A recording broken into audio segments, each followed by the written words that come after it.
मंदार दातार आणि राजीव पंडित यांना स्टेजवर येण्याची विनंती करते. आपण लगेचच कार्यक्रम सुरू करूया. मंदार दातार.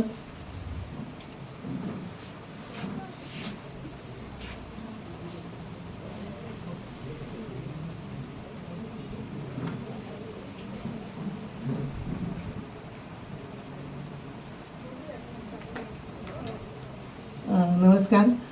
तुमचा सर्वांचं या हिरवाई महोत्सवात मी मनापासून जीविदातर्फे स्वागत करते. आजपासून आपण 3 दिवस असेच वेगवेगळे कार्यक्रम इथे घेणार आहोत.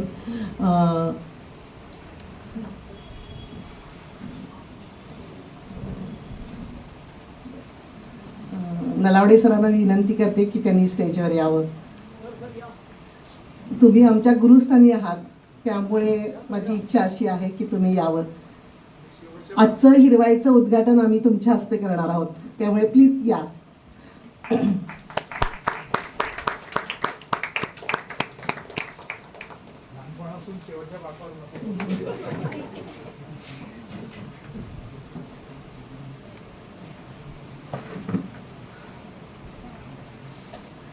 दरवर्षी आपण जुलै महिन्याच्या काळामध्ये हिरवाई महोत्सव या नावाने देशी वनस्पती, आता पाऊस पडलेला असतो, सगळीकडे हिरवाई असते, लोक वेगवेगळ्या ठिकाणी झाडं लावत असतात आणि त्या दृष्टीने आपण एक तो विषय घेऊन हिरवाई महोत्सव आपण दरवर्षी करत असतो. जीविदाचे वेगवेगळे कार्यक्रम वेगवेगळ्या महिन्यांमध्ये ठरलेले असतात. ऑक्टोबरमध्ये आपण प्रदर्शन करतो एखादी थीम घेऊन. अर्थ सायन्स वीकच्या निमित्ताने आपण काही कार्यक्रम अरेंज करतो. तसं जून आणि जुलै यामध्ये आपण हा हिरवाई महोत्सव अरेंज करतो. त्याबाबत सगळी विस्तृत माहिती, जीविदाच्या कामांची माहिती किंवा हिरवाई महोत्सवाचा उद्देश काय आहे याबाबत एक प्रास्ताविक म्हणून राजीव पंडितांना मी विनंती करते की त्यांनी करावं. नमस्कार. आज प्रमुख पाहुणे प्राध्यापक डॉक्टर संजीव नलावडे, आजचे व्याख्याते डॉक्टर मंदार दातार आणि तुम्ही सर्व उपस्थित सगळ्यांचं मी जीविदातर्फे स्वागत करतो. आजचा हा कार्यक्रम म्हणजे आजपासून चालू होणारा खरं तर कार्यक्रम हा 2 इव्हेंट एकत्र आहेत. एक तर हिरवाई महोत्सव आहे आणि तो 4, 5, 6 असा 3 दिवस असणार आहे आणि रविवारी 7 तारखेला हा जीविदाचा 17वा वर्धापन दिनानिमित्त आयोजित केलेला कार्यक्रम असणार आहे. खरं तर आत्ता 17 वर्ष पूर्ण म्हणजे आता 17व्या वर्षात पदार्पण केलं आहे, पण ह्याच्या आधी आम्ही खरं तर वर्धापन दिवस साजरा केला नाही. म्हणजे आधी काम करूया आणि मग वर्धापन दिन वगैरे अशा गोष्टी च्या मागे लागूया. 17 वर्ष म्हणजे तशी बरीच वर्ष झाली. 2007 साली इकॉलॉजिकल सोसायटीचा कोर्स पूर्ण केल्यानंतर संस्थेची स्थापना केली. इथे उषाताई आहेत, आणखीन त्यांचं मी परत एकदा आभार मानेन की त्यांच्यामुळे खरं तर जीविदा संस्था आणि तिच्या पहिल्या कामाला सुरुवात झाली.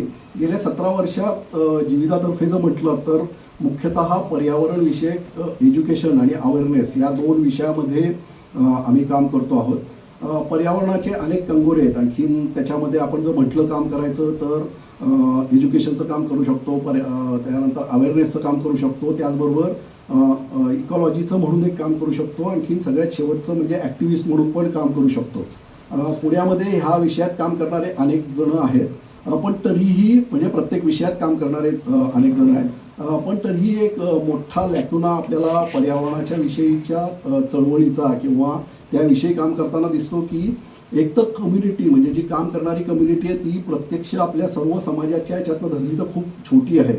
पण तरीही हे जे मी 4 बायफर्गेशन सांगितली तर त्या कंपार्टमेंटमध्ये विभागली गेलेली आहेत. आणि मग त्याच्यातनं एखादा जो ॲक्टिव्हिस्ट असतो तर तो म्हणतो की पुस्तक लिहिणार आहेत, त्यांनी खूप पुस्तकं लिहिली आहेत, पण आम्ही जेव्हा झाड तोडायला बोलवतो तेव्हा ते येत नाहीत. किंवा मग इकॉलॉजीचा मी जर अभ्यास केला असेल तर मी म्हणतो की हे नुसतेच रस्त्यावरती मारामारी करतायत, पण यांनी पर्यावरणाचा नीट होलिस्टिक अभ्यास केलेला नाही आहे, त्यामुळे यांची दृष्टी चुकीची आहे वगैरे वगैरे. असं आपण एकमेकांना आपल्या दोष देत राहतो. आणखीन सगळे मिळून एकत्र फारसे कधी येत नाहीत. तर त्यामुळे आपला जो काही सोसायटीवरती आणखीन मुख्यतः राजकारणावरती आणि राज्यकर्त्यांवरती जो फोर्स पडायला पाहिजे तो पडत नाही, हा दुर्दैव आपला आहे. तरीही म्हणून आमचं काम चालू आहे. याच्यातनं अनेकदा असे प्रसंग येतात की ज्याच्यातनं खरंच आपण काम करतोय त्याच्यातनं काही आउटपुट निघणार आहे का नाही निघणार. असे काय आपण म्हणू की निराशा येणारे वगैरे अनेक प्रसंग येत असतात, पण त्यातनंच वाटचाल करायची असते आणि ती जीविताची चालू आहे. आणखीन त्यासाठी आमच्या मागे अनेक आमचे कार्यकर्ते आहेत, सरांसारखे आणखी इतर अनेक जे आज आलेले नाही आहेत असे अनेक गुरुवर्य आहेत आमच्या मागे. मंदार आहे, त्याच्यात घाणेकर सर आहेत, असे अनेक जण संस्थेच्या मागे उभे आहेत आणि तुमच्यासारखी लोक आहेत. तर या सगळ्यामुळे हे काम आपण करतो आहोत. 3 महत्त्वाचे कार्यक्रम ज्याला आपण म्हणू ते दरवर्षी जीविदातर्फे केले जातात. आणखी त्याच्यामध्ये मुख्यतः हा जनजागृतीचा एक भाग आहे की ज्याच्यामध्ये कट्टा घेतला जातो. कट्टा म्हणजे व्याख्यानं असतात थोडक्यात, आणि ती घेतो. त्याच्यानंतर व्याख्यानमाला असते, जशी वसंत व्याख्यानमाला वगैरे पुण्यातली प्रसिद्ध येतं तशी पर्यावरणाचा एक विषय घ्यायचा आणि त्याला धरून 7-8 विषय अशी एक व्याख्यानमाला दरवर्षी घ्यायची. हिरवाई महोत्सवाचा आता उल्लेख केला तर ही हिरवाई महोत्सव हा एक भाग आहे आणि दरवर्षी आम्ही प्रदर्शन भरवतो त्या विषयांवरती. आणखीन मग त्याच्यामध्ये कधी बायोडायव्हर्सिटीचं असतं, कधी भूगोलाचं असतं, तर कधी एखाद्या प्राण्याच्या संवर्धनाविषयीच्या असतात. तर अशा अनेक प्रदर्शन दरवर्षी एक घेण्याचं काम करतो. सगळ्यात एक वेगळा दृष्टिकोन गेल्या काही वर्षात आहे की त्याच्यामध्ये आत्ता आपण जीविदा हे जे नाव आहे तर ते जैवविविधता अशा अर्थाने असलं की त्याच्यात फक्त लाईफ सायन्स किंवा त्या विषयाचं काम करणं अपेक्षित आहे, पण तरीही गेल्या काही वर्षापासून ह्याचाही बेस हा जिओलॉजी आहे. आणखीन म्हणजे आपली पृथ्वी, आणखीन त्याच्यावरती असलेले दगड माती ही आहे. हा मुख्यतः दृष्टिकोन मला कार्लेकर सर, नलावडे सर, आणखीन नलावडे मॅडम यांच्यामुळे मिळाला. आणखीन मग त्याच्यातनं पुढे जाऊन आपण अर्थ सायन्स वीक नावाचा जो इंटरनॅशनल एक प्रोग्राम आहे, अमेरिकेत चालू झाला, 110पेक्षा जास्त देशात होतो, पण दुर्दैवाने भारतात अनेक जणांना हा माहितीसुद्धा नाही आहे, कोणी करत नाही, पण त्याच्यामध्ये आम्ही काम करायला सुरुवात केली. तर अशी कामं जीविदातर्फे चालू आहेत. मागच्या वर्षीचा जर आपण विचार केला म्हणजे आपण जसं याचं पैशाचं आर्थिक व्यवहाराचं जे हे म्हणतो तर त्या पद्धतीने 23-24 असं जर वर्ष धरलं तर आम्ही 3 महत्त्वाचे हे केले की बांधकाम मजुरांसाठी जी त्यांची बांधकाम मजुरांची जी मुलं असतात तर त्यांच्यासाठी एक एज्युकेशनचा प्रोग्राम केला. पुण्याच्या आउटस्कर्टवरती ही सगळ्या मोठमोठ्या कामं चालू आहेत. आणखीन त्यांच्यासाठी मुलांचं एक क्रश म्हणजे त्यांचं एक डे सेंटर तारा मोबाईल म्हणून चालवतात, तर त्यांच्यातर्फे आम्हाला ही संधी मिळाली आणि आम्ही वेगवेगळ्या 8 सेंटरवरती म्हणजे ही काही हिंजवडीला आहेत, काही येरवड्यापाशी आहेत, तर अशी लांबच्या सेंटरवरती त्यांना जाऊन तिथे मुलांवरती बरोबर पाणी या विषयावरती जागृतीचे उपक्रम केले. आणखीन त्यांच्याबरोबर त्यांना पाण्याचा वापर याविषयी सेन्सिटायझेशन करायचा प्रयत्न केला. आता तुमच्या मनात प्रश्न असेल की ते पाणी जास्त वापरतात का? आपण शहरातली लोक चांगल्या घरात हाऊसिंग सोसायटीमध्ये राहणारी लोक हे करतो, पण आपणही करतोच आहोत. त्याविषयीचे कार्यक्रम चालूच आहेत, पण ह्या मुलांपर्यंत कोणी पोहोचत नाही, तर त्यांच्यापर्यंत सेन्सिटायझेशन करणं हा विषय होता. आणखीन मग त्यामुळे आम्ही त्यांच्या इथे पोहोचलो. त्याच्यानंतर मुख्यतः आम्ही म्हणजे मी आणि अनुज खरे आम्ही दोघंजणं गाईडला ट्रेनिंग देण्याचं काम गेली अनेक वर्ष करतोय, तर त्यांच्याबरोबर एक खूप अटॅचमेंट आहे. आणखीन मग हे आम्हाला जे ट्रेनिंग येतं ते फॉरेस्ट डिपार्टमेंटतर्फे येतं, पण मग आपण का नाही करायचं असं म्हणून मग जीविदातर्फे गेल्या वर्षी आम्ही एक इनिशिएटिव्ह घेतला. आणखीन मुख्यतः पाटण कोयनानगर की जो सह्याद्री टायगर रिझर्वचा भाग आहे, तर तिथल्या गाईडना आम्ही ट्रेनिंग दिलं. त्यांच्यामध्ये मुख्यतः त्यांना वनस्पतींविषयीचं दिलं. आमच्या शिवांगी जोशी आहेत तर त्यांनी वनस्पतींचं ट्रेनिंग दिलं. हार्दिक म्हणून आमच्याबरोबर एक आहे तर त्यांनी जिओलॉजीचं दिलं. आणि मी त्यांच्या भागामध्ये अनेक गडकिल्ले आहेत तर त्याच्याविषयीची तुम्ही गाईडनी काय माहिती सांगायला पाहिजे अशा पद्धतीचं त्याच्यातनं भाग केला. तर असे मुख्यतः महत्त्वाचे कार्यक्रम आम्ही गेल्या वर्षी केले. पुढचे जर कार्यक्रम म्हटले तर आम्ही काही पुस्तकं तयार करणार आहोत, जिओलॉजीवरती असतील, बॉटनीवरती असतील तरी काम करणार आहोत. बांधकाम म्हणजे बांधकाम व्यवसायातल्या मुलांबरोबर जी काम करायचं त्याच्यातलं यावर्षी प्लॅस्टिक ह्या विषयावरती आम्हाला काम करायचं आहे. आणि सगळ्यात महत्त्वाचा यावर्षीचा जो प्रदर्शन आहे तर ते भारताची निर्मिती कशी झाली म्हणजे त्याच्यामध्ये काही जिओलॉजीचा भाग असेल, काही जिओग्राफीचा भाग असेल, काही बायोडायव्हर्सिटीचा भाग असेल, तर ह्या सगळ्यांचं एक कॉम्बिनेशन करून ती भारताची निर्मिती कशी झाली तर या विषयावरती आम्ही प्रदर्शन करणार आहोत. तुम्हाला सगळ्यांना आव्हान आहे की हे संस्थेचे जे आगामी कार्यक्रम आहेत तर त्याच्यामध्ये आम्हाला खूप मोठं मनुष्यबळ लागणार आहे, तर वेगवेगळ्या प्रकारे आपण आम्हाला मदत करू शकता. तर त्याच्यातनं तुम्ही जर काम करायला इच्छुक असाल तर मागे आमचे कार्यकर्ते बसलेले आहेत, उमदा इकडे आहेत, त्यांच्याकडे जर तुम्ही नावं आणि तुमचा फोन नंबर दिला तर आपल्याला त्याबद्दल करता येईल. शेवटच्या भागाकडे माझ्या की हिरवाई महोत्सव जो आहे तर तो सांगितला तसा की देशी झाडं लावण्यामध्ये खरं तर अनेक प्रकारे आपलं ट्री कव्हर कमी झालेलं आहे. आणखीन त्याच्यासाठी त्याचे परिणामही बघतो आहोत आपण. तर त्या विषयात मी फार जाणार नाही, पण महत्त्वाचं की हे काम करताना ती झाडं लावायची, हे काम आपण म्हणतो की सरकारचं काम आहे, म्हणजे त्यातही मुख्यतः वन खातं, आणखीन त्यांचंही सामाजिक वनीकरण खातं यांचं काम आहे, किंवा मग कुठल्या तरी सामाजिक संस्थांचं काम आहे.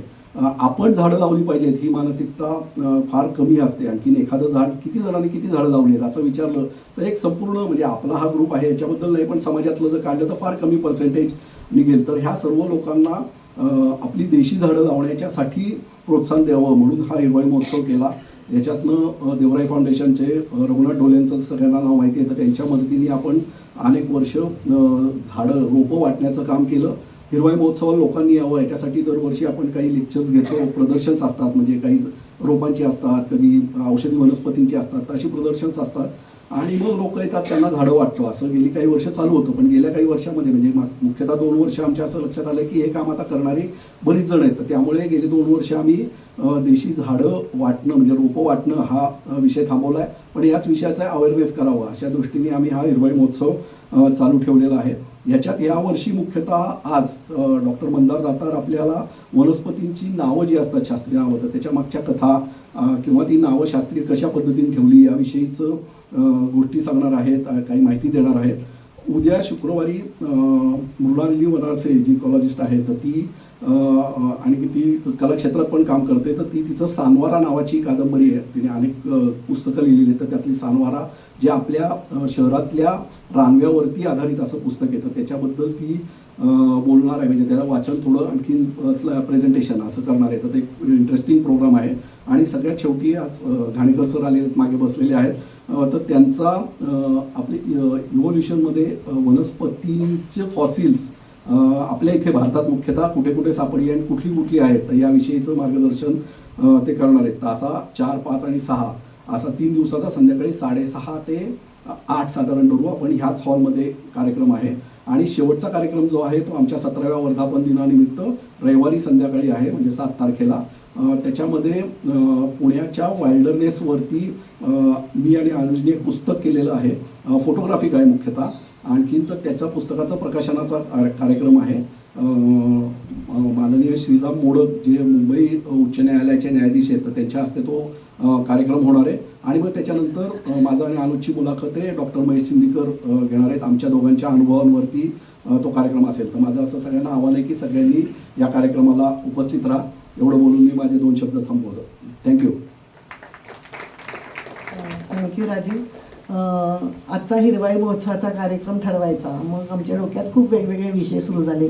आणि पुण्यासारख्या ठिकाणी तर बॉटनी या विषयामध्ये खूप काम चालतं. वेगवेगळी लेक्चर्स बॉटनी विषयामध्ये सतत चालू असतात आणि ती काही अभ्यासपूर्ण असतात. म्हणून मग यावेळेस आमच्या असं मनात आलं की काय वेगळं करावं आपण. मग आम्ही नेहमीप्रमाणे आमच्या मित्र मंदार दातार यांच्याशी चर्चा करत होतो, तर त्यांनी आपण हा एक वेगळा विषय सुचवला. मग तसंच मृणालकडनं एक वेगळा विषय आला. असं करत यावर्षी आम्ही असं बॉटनी रिलेटेड असं अभ्यासपूर्ण न घेता थोडंसं साहित्यिक अंगाने घेण्याचा विचार केला. आणि त्याच्यासाठी सगळं मार्गदर्शन आमचं मंदार दातार यांनी पण आम्हाला केलेलं आहे. आजच्या या कार्यक्रमामध्ये मी मंदार दातारांचं स्वागत करते. राजीवला विनंती करते की त्यांनी एक जीविदाच्या तर्फे त्यांना एक गिफ्ट द्यावं म्हणून.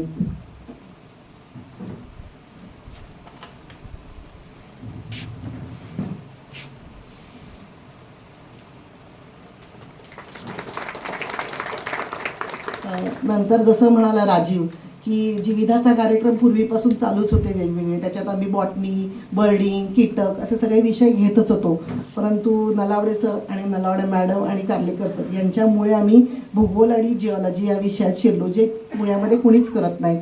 असे आम्हाला या विषयातले गुरु मिळाले. त्यामुळे आमचा ट्रॅक बदलला, एक वेगळं नॉलेज आम्हाला त्याच्यातनं मिळालं. आणि आज त्यांनी या कार्यक्रमाच्या उद्घाटनाच्या प्रसंगी नलावडे सर इथे उपस्थित आहेत, तर मी राजीला विनंती करते त्यांचंही एक जीविदातर्फे गिफ्ट देऊ शकेल.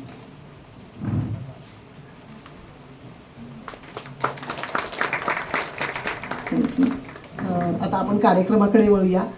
मंदार दातारांची ओळख करून देण्यासाठी मी प्रेरणाला विनंती करते की तिने मंदार दातारांची विस्तृत ओळख करून द्यावी. धन्यवाद मॅडम. डॉक्टर मंदार दातार सरांचा थोडक्यात परिचय करून देते मी. वनस्पती शास्त्रात MSc व PhD, आगरकर संशोधन संस्थेत वैज्ञानिक पदावर कार्यरत. राष्ट्रीय व आंतरराष्ट्रीय नियतकालिकांमध्ये अनेक शोधनिबंध प्रकाशित. सावित्रीबाई फुले युनिव्हर्सिटीत MSc बॉटनीसाठी अध्यापन करतात.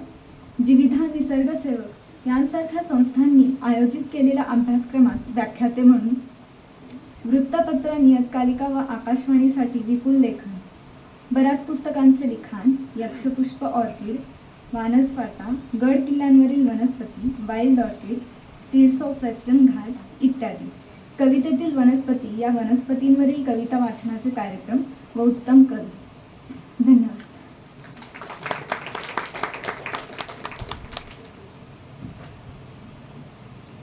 पुढची सूत्र आता मंदार दातार सरांकडे देतो. सर, तुम्हाला मला इथं आमंत्रित केलं त्या व्याख्यानासाठी. जीविदाचं वर्धापन दिन आहे आणि त्यासाठी एक दिवा चालू राहू दे. लोक आहेत मला कळलं पाहिजे शेवटी. जीविदाचं वर्धापन दिन आहे आणि आमची घरचीच संस्था आहे, त्यामुळे मी असं विशेष करून त्यांचं अभिनंदन करत नाही, कारण स्वतःचं अभिनंदन केल्यासारखं होईल. पण आत्ता म्हणजे पंडित सरांशी बोलताना आमचा विषय झाला की वनस्पती रिलेटेड आपण याच्यामध्ये विषय घेऊया.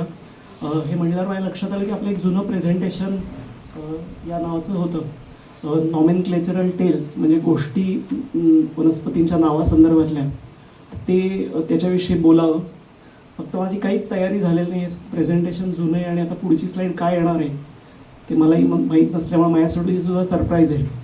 तर तो खलील जिब्रान जसं म्हणायचं की मी इथं तुमच्या पुढं मी काय बोलतो हे ऐकायला आलो आहे, असं काहीसं माझं आत्ता फिलिंग आहे. पण बघूया, प्रयत्न करूया. मी ज्यांच्याकडून वनस्पतीशास्त्र शिकलो असे माझे गुरुवर्य घाणेकर सर आज उपस्थित आहेत, त्यानंतर नलावडे सर उपस्थित आहेत, केतकी मानसी गुरुदास आमची मैत्रीण ज्याच्याबरोबर आम्ही MSc केलं ती वैजू आहे, भूषण आहे. त्यांनी आत्ताच नुकतं ज्यांनी नॉर्दर्न वेस्टर्न घाटच्या इकॉलॉजीवर एक उत्तम थिसिस डिफेंड केला तो साकेत आहे. असे सगळे जाणकार इथं आहेत आणि त्यांच्या समोर मी बोलणार आहे. तर मी यांनाही विनंती करतो की माझं काही इकडं तिकडं जरा झालं आणि तुम्हाला काही ॲड त्याच्यामध्ये करावं वाटलं तर तुम्ही कृपया करा. हे मला मिळेल ऑपरेट करायला.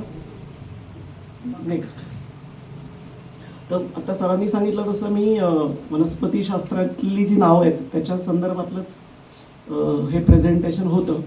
पण काही लोकल नावांविषयीच्याही कथा आहेत आणि त्या अगदीच मला तुम्हाला सांगायला आवडतील. आणि त्यातली स्थानिक नावं अनेक गोष्टी तुम्हाला सांगून जातात. म्हणजे उदाहरणार्थ स्थानिक नावं जाणून घेणं म्हणजे जगभर असं एक सिस्टमॅटिक अभ्यासही झालेला आहे की स्थानिक नावं जाणून घेण्यातून त्याच्यातून जी काही माहितीचा एक सेट उपलब्ध होतो तुम्हाला, त्याच्यातूनही खूप इंटरेस्टिंग गोष्टी आपल्याला सापडतात. यातली नुकतीच मला अगदीच रिसेंटली कळलेली एक गोष्ट म्हणजे आंब्याच्या नावाविषयी. आणि तुम्हाला कदाचित माहिती असेल, आपण मराठीत त्याला आंबा म्हणतो, हिंदीत आम म्हणतात. आणि उत्तर भारतातल्या म्हणजे हा जो प्रश्न आहे ना, उदाहरणार्थ आमच्या ऑफिसमध्ये कसे साऊथ इंडियन जे लोक आहेत ते मला नॉर्थ इंडियन म्हणतात आणि नॉर्थ इंडियन जे लोक आहेत ते मला साऊथ इंडियन म्हणतात. तर नेमकं महाराष्ट्र कशात हे करायचं, नॉर्थ इंडियात धरायचं का साऊथ इंडियात धरायचा प्रश्न आहे.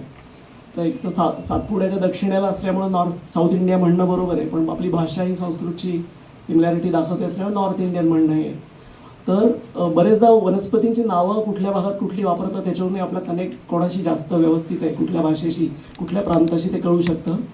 ह्याचं फार इंटरेस्टिंग मला परवाच नुकतंच कळलेलं आहे की उत्तर भारतातली सगळी नावं जी आहेत ना ती आंबा आणि आम यांनी उत्तरेकडची सगळी नावं त्याची आलेली आहेत आंब्याची.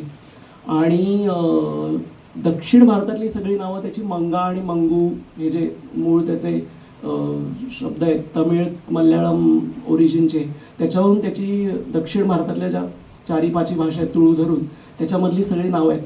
आणि ओरिजिनल मँगो किंवा बोटॅनिकल त्याचं नाव जे मँजिफेरा इंडिका ते सुद्धा मूळ या दक्षिण भारतीय द्रविडी लँग्वेजमधून आपल्याकडे आलेलं आहे. मध्ये आम्ही आत्ता जस्ट मागच्याच आठवड्यात निलगिरीला एक वेस्टर्न घाटची प्लॅन्ट स्पेशलिस्ट ग्रुपची मीटिंग होती, त्याच्यात एक श्रीलंकन कलिग आमचा आला होता आणि मला अगदीच अपेक्षित होतं की तो सांगेल की तरी मंगूशी रिलेटेड श्रीलंकेतलं नाव असणार त्याचं. तर त्यांनी आंब असं सांगितलं नाव, तिकडं वापरलं जाणार. म्हणजे परत तो मग मी त्याला म्हणले कधी कसं आलं असणार, तर ते बरोबर बुद्धाचे जे काही शिष्य दक्षिण श्रीलंकेत गेले आणि त्यांनी जो बौद्ध धर्माचा प्रसार केला त्यांच्याबरोबर हे नावही गेलं असतं. तर असे अनेक रूट्स त्याचे शोधता येतात. आज म्हणे जागतिक का काय भारतीय काय म्हणता येईल तसा एक फणस दिवस आहे आणि मला आजच कळलं की हा फणसाचा साठीचा दिवस आहे. नंतर मी स्लाईड घातली असती. फणसाच्याही नावाच्या बऱ्याच गमती जमती. त्याची म्हणजे दक्षिणेकडची द्राविड भाषेतली नावं सगळी चक्का अशी आहेत आणि त्या चक्कावरून जॅकफ्रूट जे इंग्रजांनी घेतलेलं नाव आहे ना ते जॅकफ्रूट असं घेतलं. आणि इंग्रजांनी वनस्पतीचा प्रसार केला एखाद्या प्रदेशामध्ये आणि त्याच्या उलट पोर्चुगीजांनी आणि स्पॅनिश लोकांनी प्रसार केला. तर त्याच्यामध्ये मूलभूत फरक असा झाला की इंग्रज लोकांना काय स्वतःच्या भाषेतली नावं घुसवून ठेवायची सवय. कुठल्या इंग्रजीमध्ये कुठलंही फ्रूट आलं त्यांनी नावं देताना काहीतरी त्याला त्या बेरी किंवा ॲपल असं सफिक्स जोडायचं. म्हणजे pineapple, wood apple, mud apple, हे ॲपल ते ॲपल किंवा हे रासबेरी, ब्लूबेरी, स्ट्रॉबेरी, हे बेरी अशी इंग्रजीतली नावं आहेत. पण बाकीच्या सगळ्या स्पॅनिश आणि पोर्चुगाल लोकांनी काय केलं तर जी मूळ भाषेतली जी नावं होती, ज्या स्थानिक भाषेत जी नावं होती ती तसंच प्रसार केला. त्यामुळं आपल्याकडे येताना महाराष्ट्रात विशेषतः मराठीमध्ये अनेक जी कोलंबियन एक्सचेंज नावाची घटना घडलेली आहे. म्हणजे कोलंबसानंतर नव्या जगाचा शोध लागला. म्हणजे जुनं जग म्हणजे युरोप, एशिया, ऑस्ट्रेलिया वगैरे, आफ्रिका आणि नवं जग म्हणजे दक्षिण आणि उत्तर अमेरिका, मध्य अमेरिका. तर ह्या अमेरिका या खंडाचा शोध कोलंबनच्या नंतर लागल्यामुळं अनेक तिथल्या वनस्पती आपल्याकडे आल्या आणि त्यातल्या खूप साऱ्या या पोर्चुगीज स्पॅनिश दर्यावरतीच तिकडं गेले होते स्पॅनिश लोक विशेषतः आणि त्यांनी आधी युरोपाच्या नंतर आपल्याकडे आणल्या. आणि आपल्या महाराष्ट्राचं हे म्हणजे गोव्याला एकदम जवळ असल्यामुळं आपण पोर्चुगीजांनी या सगळ्या गोव्याच्या कॉलनीत एस्टॅब्लिश केल्या आणि तशा त्या महाराष्ट्रात ती नावं वापरात आली. त्यामुळं अनेक दक्षिण अमेरिकन भाषातली नावं मराठीत आपण वनस्पतींसाठी वापरतो. याचं उत्तम उदाहरण म्हणजे काजू. हे मूळ अकाजू अशा स्वरूपाचं काहीतरी नाव आहे, ते आपल्याला उच्चार करता येत नाही. ते आपण मराठीत तसं रूढ केलं. त्याच्यावरूनच कॅशू होऊन इंग्रजातून आलं, पण कॅशूवरून काजू नाही झालेलं आपलं मराठीतलं. पायनॅपल जे आहे त्याला इंग्रजांनी स्वतःचं नाव दिलं पायनॅपल, पण त्याचं मूळ नाव आहे जे अननस. नाना या शब्दाचा जो काय Latin Greek origin I don't know exactly, त्याचा अर्थ बुटका अशा अर्थाने आहे. तर तो जो आहे त्या बुटका फळ याच्यावर किंवा जमिनीलगत येणारं फळ अशावरून त्याचं अननस जे नाव आहे ते तसं पोर्चुगीजांनी घेतलं, ते तसं मराठीत आलं. तेच बोटॅनिकल त्याच्या नावाविषयी झालेलं. त्याचं अननस कोमोसस किंवा अननस सटायवस असं नाव आहे. ते मूळ दक्षिण अमेरिकन नावावरून आलेलं आहे. अशी अनेक उदाहरणं. पपई आपल्याकडं तसंच आलेलं नाव आहे. सीताफळाची गंमत आहे. सीताफळाचं जे नाव आहे आपल्याकडं वापरलं जातं ते तिकडं त्याला आते, आता अशा स्वरूपाचं दक्षिण अमेरिकन नाव आहे. पण हे आपण मराठी लोकांनी अडॉप्ट नाही केलं. पण बंगालमध्ये त्याला आता किंवा आते अशा स्वरूपाचं काहीतरी नाव आहे. मराठी लोकांनी ते फळ आपल्याकडं आल्यानंतर त्याच्यामुळं सर्दी होते म्हणून सीताफळ केलं आणि त्याच्यासारखं शीतफळ झालं. शीतफळाचं अपभ्रंश होऊन सीताफळ झालं. आणि त्याच्यानंतर जे बुलक्स हार्ट म्हणून ज्याला आपण आता रामफळ म्हणतो ते फळ मध्य अमेरिकेतून, वेस्ट इंडिज वगैरे या भागातून आपल्याकडे आलेले.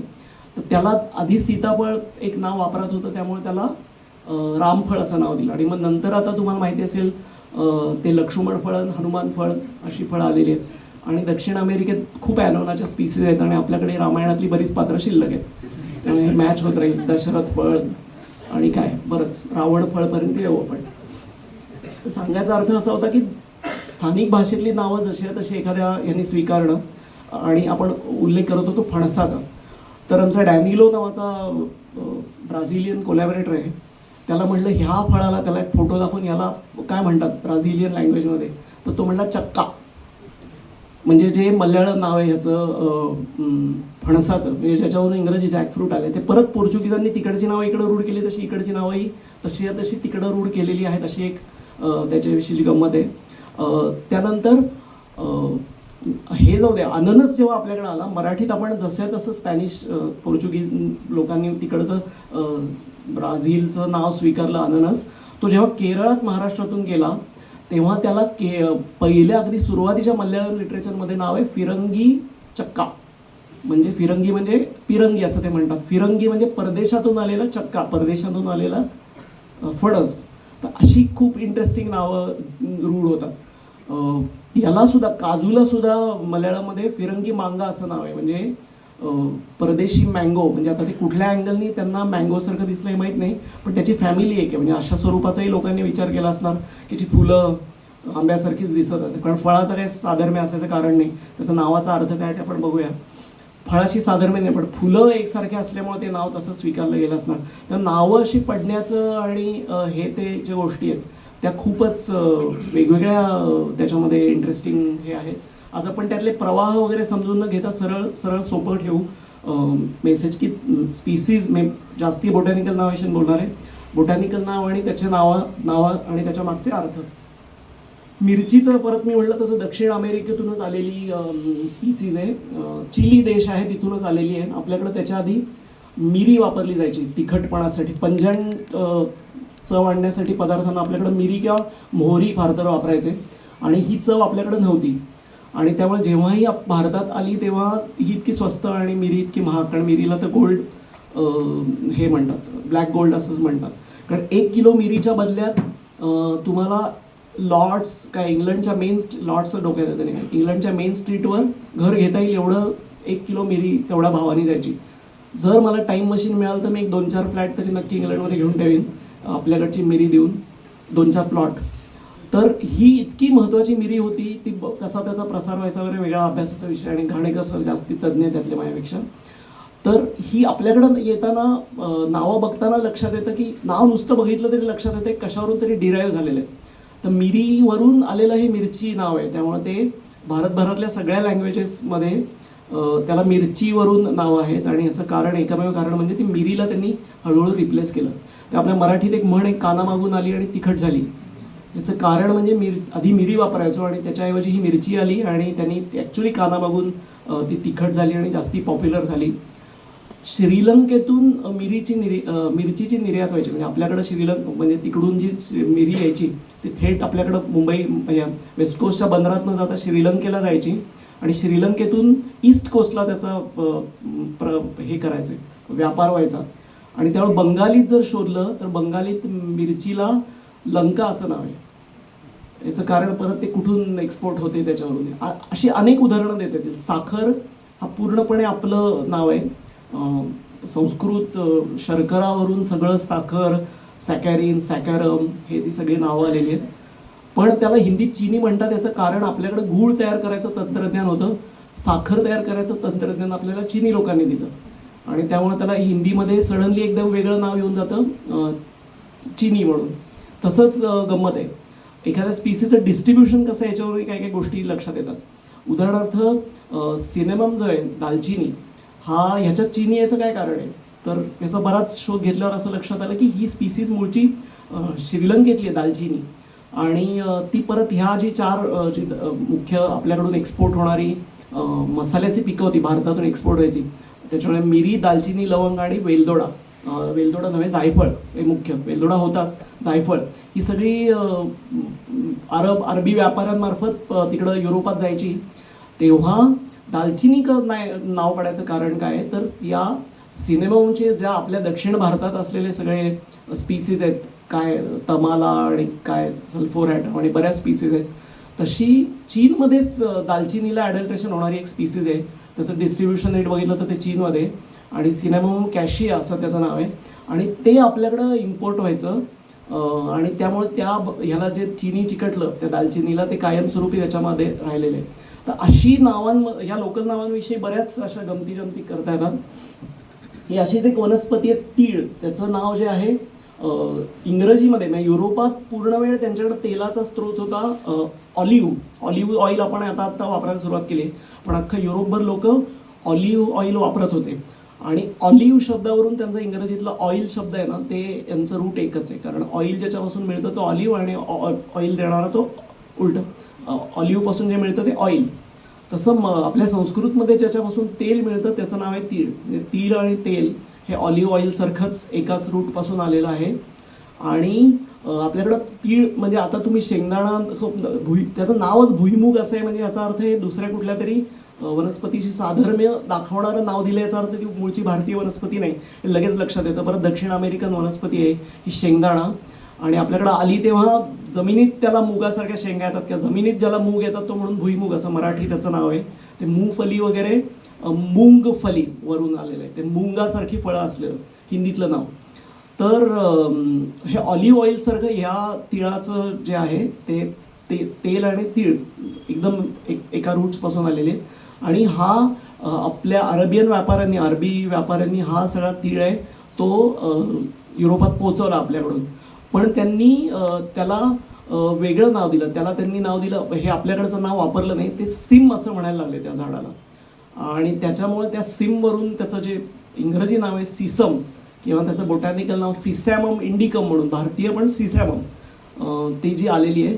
पण हे सिमची गंमत अशी होते की ते जेव्हा तिकडं गेलं तेव्हा तुम्हाला माहिती असेल की ती अलिबाबाची गोष्ट, त्याच्यामध्ये तिळा तिळा दार उघडा जो मंत्र आहे त्याला हिंदीमध्ये त्या मूळ कथेमध्ये अरेबियन नाईट्सच्या खुल जा सिम सिम असं म्हणलेलं आहे, कारण तो तिळाचा संदर्भ आहे.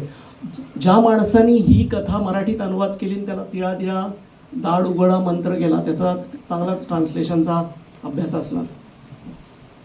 दालचिनीचं आपण बोललोच. चहाच्या नावांमध्ये परत एखादं नाव ओरिजिनेट होतं आणि कसं हे होतं त्याच्याविषयी इंटरेस्टिंग गोष्ट आहेत. हे असंच एक पेय आहे जे चीनमध्ये उगम पावलं 6व्या शतकादरम्यान, त्याचा शोध लागला आणि नंतर मग ते जगभर त्याचा प्रसार झाला. त्याच्या प्रसाराची अतिशय इंटरेस्टिंग गोष्ट आहे. घाणेकर सर माझ्यापेक्षा जास्ती चांगली सांगू शकतील ते. पण चहा आणि त्याला जगभर ज्या कुठल्याही भाषांमध्ये तुम्ही नावं बघितली तर ती एकतर टी किंवा चहा या 2 शब्दांपासूनच तयार झालेली सगळी नावं आहेत. तर ते दोन्ही मूळ चीनी ओरिजिनचे आलेले शब्द आहेत. आणि जगभर तुम्ही बघितलं तर त्याला कुठल्या भागात चहावरून चायवरून आलेलं आहे. हे चायवरून आलेले ही सगळे जे येलो दाखवलेत ते पिवळे दाखवलेत ते सगळे नावं ही याच्यावरून आलेले आहेत. त्याच्यामध्ये आपल्याकडं चाय त्याला म्हणतात आणि सिंहलीमध्ये श्रीलंकेत टी आणि ही सगळी निळ्या अक्षरातली हे सगळं जुनं जगच दाखवले. निळ्या भागामध्ये त्याला टीवरून नाव आहे. तर ह्या 2 मूळ ओरिजिन चीनमधून आलेल्या शब्दांवरूनच ही नावं पडली आहेत. तसंच या बटाट्याचं आहे. परत मूळचा हा दक्षिण अमेरिकन पेरू आणि बोलिव्हियाच्या अँडीजचा जो प्रदेश आहे त्याच्यामध्ये टिटिकाका नावाचं सरोवर आहे. त्या टिटिकाकाच्या सरोवराच्या भागात राहणाऱ्या स्थानिक लोकांनी बटाटा डोमेस्टिकेट केला आणि डोमेस्टिकेट अशा रीतीनं केला की अतिशय टॉक्सिक बटाटे अजूनही वाईल्डमध्ये तिकडे जंगलामध्ये मिळतात आणि अतिशय कडवट असलेली एकेकाळी ही भाजी, पण आज आपल्याला त्याच्याशिवाय आपलं पान हललं नाही अशी.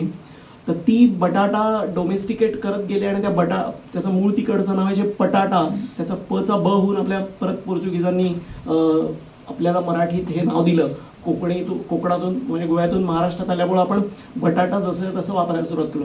इथे हिंदी रूट घेतलेला नसतो खूप, म्हणजे म्हणून तर मी सांगायचा प्रयत्न करतो की मराठी नावांनी हिंदी रूट कुठंच घेतलेलं नाही, फार कमी घेतलेलं आहे. डायरेक्ट आपण गोव्यातून संपर्कात असल्यामुळं ती नावं घेतलेत.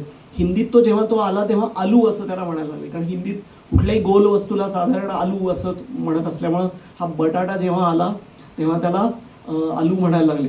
आणि हा अरबस्थानमध्ये परत तिकडचा असल्यामुळं आपल्याकडे आला आणि मग इथून मध्यपूर्वेकडे गेला. तर मध्यपूर्वेकडे गेल्यावर त्यांना ह्याला नाव काय द्यावं असा प्रश्न पडला.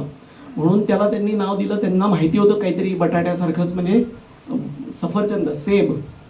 तर त्या सेबवरून त्यांनी त्याला सेब ए जमीन असं नाव दिलं, म्हणजे जमिनीतलं सफरचंद, सेब ए जमीन किंवा जमिनी सेब असं त्याचं नाव आहे. आणि फ्रेंचमध्ये मूळ याच अर्थाचं तसं नाव आहे. म्हणजे एक फ्रान्सचा आणि यांनी काही चर्चा करून ठरवलं नसेल की तुम्ही हे वापरा मी हे वापरतो, इंडिपेंडंटली झालं, पण सेम अर्थाचं फ्रान्समध्ये बटाट्यासाठी वापरलं जाणारं नाव आहे. तर अशा अनेक नावांच्या हकीकती आहेत. पण आपण आता मुख्य जो विषय आहे त्याच्या बोटॅनिकल नावं आणि त्याच्यातल्या काही स्टोरीजकडे जाऊया. तर मुख्यतः ज्यांनी थोडीफार बॉटनीची माहिती आहे त्या लोकांना माहिती असेल की कुठल्याही स्पीसीची नावं ही 2 शब्दांनी बनलेली असतात. एक असतो पहिला जो असतो त्याला म्हणायचं जेनेरिक एपिथेट आणि दुसरा असतो त्याला म्हणायचं स्पेसिफिक एपिथेट, म्हणजे स्पीसीचं नाव असतं. आणि जेनेरिक एपिथेट इज नाऊन, तो काहीतरी एक नाऊन असतो. आणि पुढचा जो नाव असतं म्हणजे मॅन्जिफेरा इंडिका म्हणलं, इंडिका इज ते नाऊन नसतं, ते ॲडजेक्टिव्ह असतं. ते स्पीसीजविषयी त्या जीनसविषयी अतिरिक्त माहिती अधिक माहिती सांगतं म्हणून त्याला ॲडजेक्टिव्ह म्हणतात. तर मॅन्जिफेरा कसा आहे तर इंडिका आहे. तर असं 2 नावांमध्ये बहुतेक सगळ्या वनस्पतीची नावं असतात.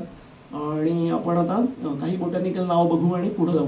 तर ही बोटॅनिकल नावं ठरवली कशी जातात तर बरीचशी सारी नावं जी आहेत ना ती कोणाच्या तरी स्मरणार्थ किंवा कोणाच्या तरी कार्याचा गौरव करण्यासाठी म्हणून वापरली जातात. ही जी प्रणाली आहे द्विनामी वनस्पतींना 2 शब्द असलेली नावं द्यायची, द्विनामी नामकरणाची पद्धत आहे. त्याचा जो प्रणेता आहे, आद्य गुरु जो आहे तो आहे कार्ल लिनायस. हा अतिशय मोठा बॉटॅनिस्ट.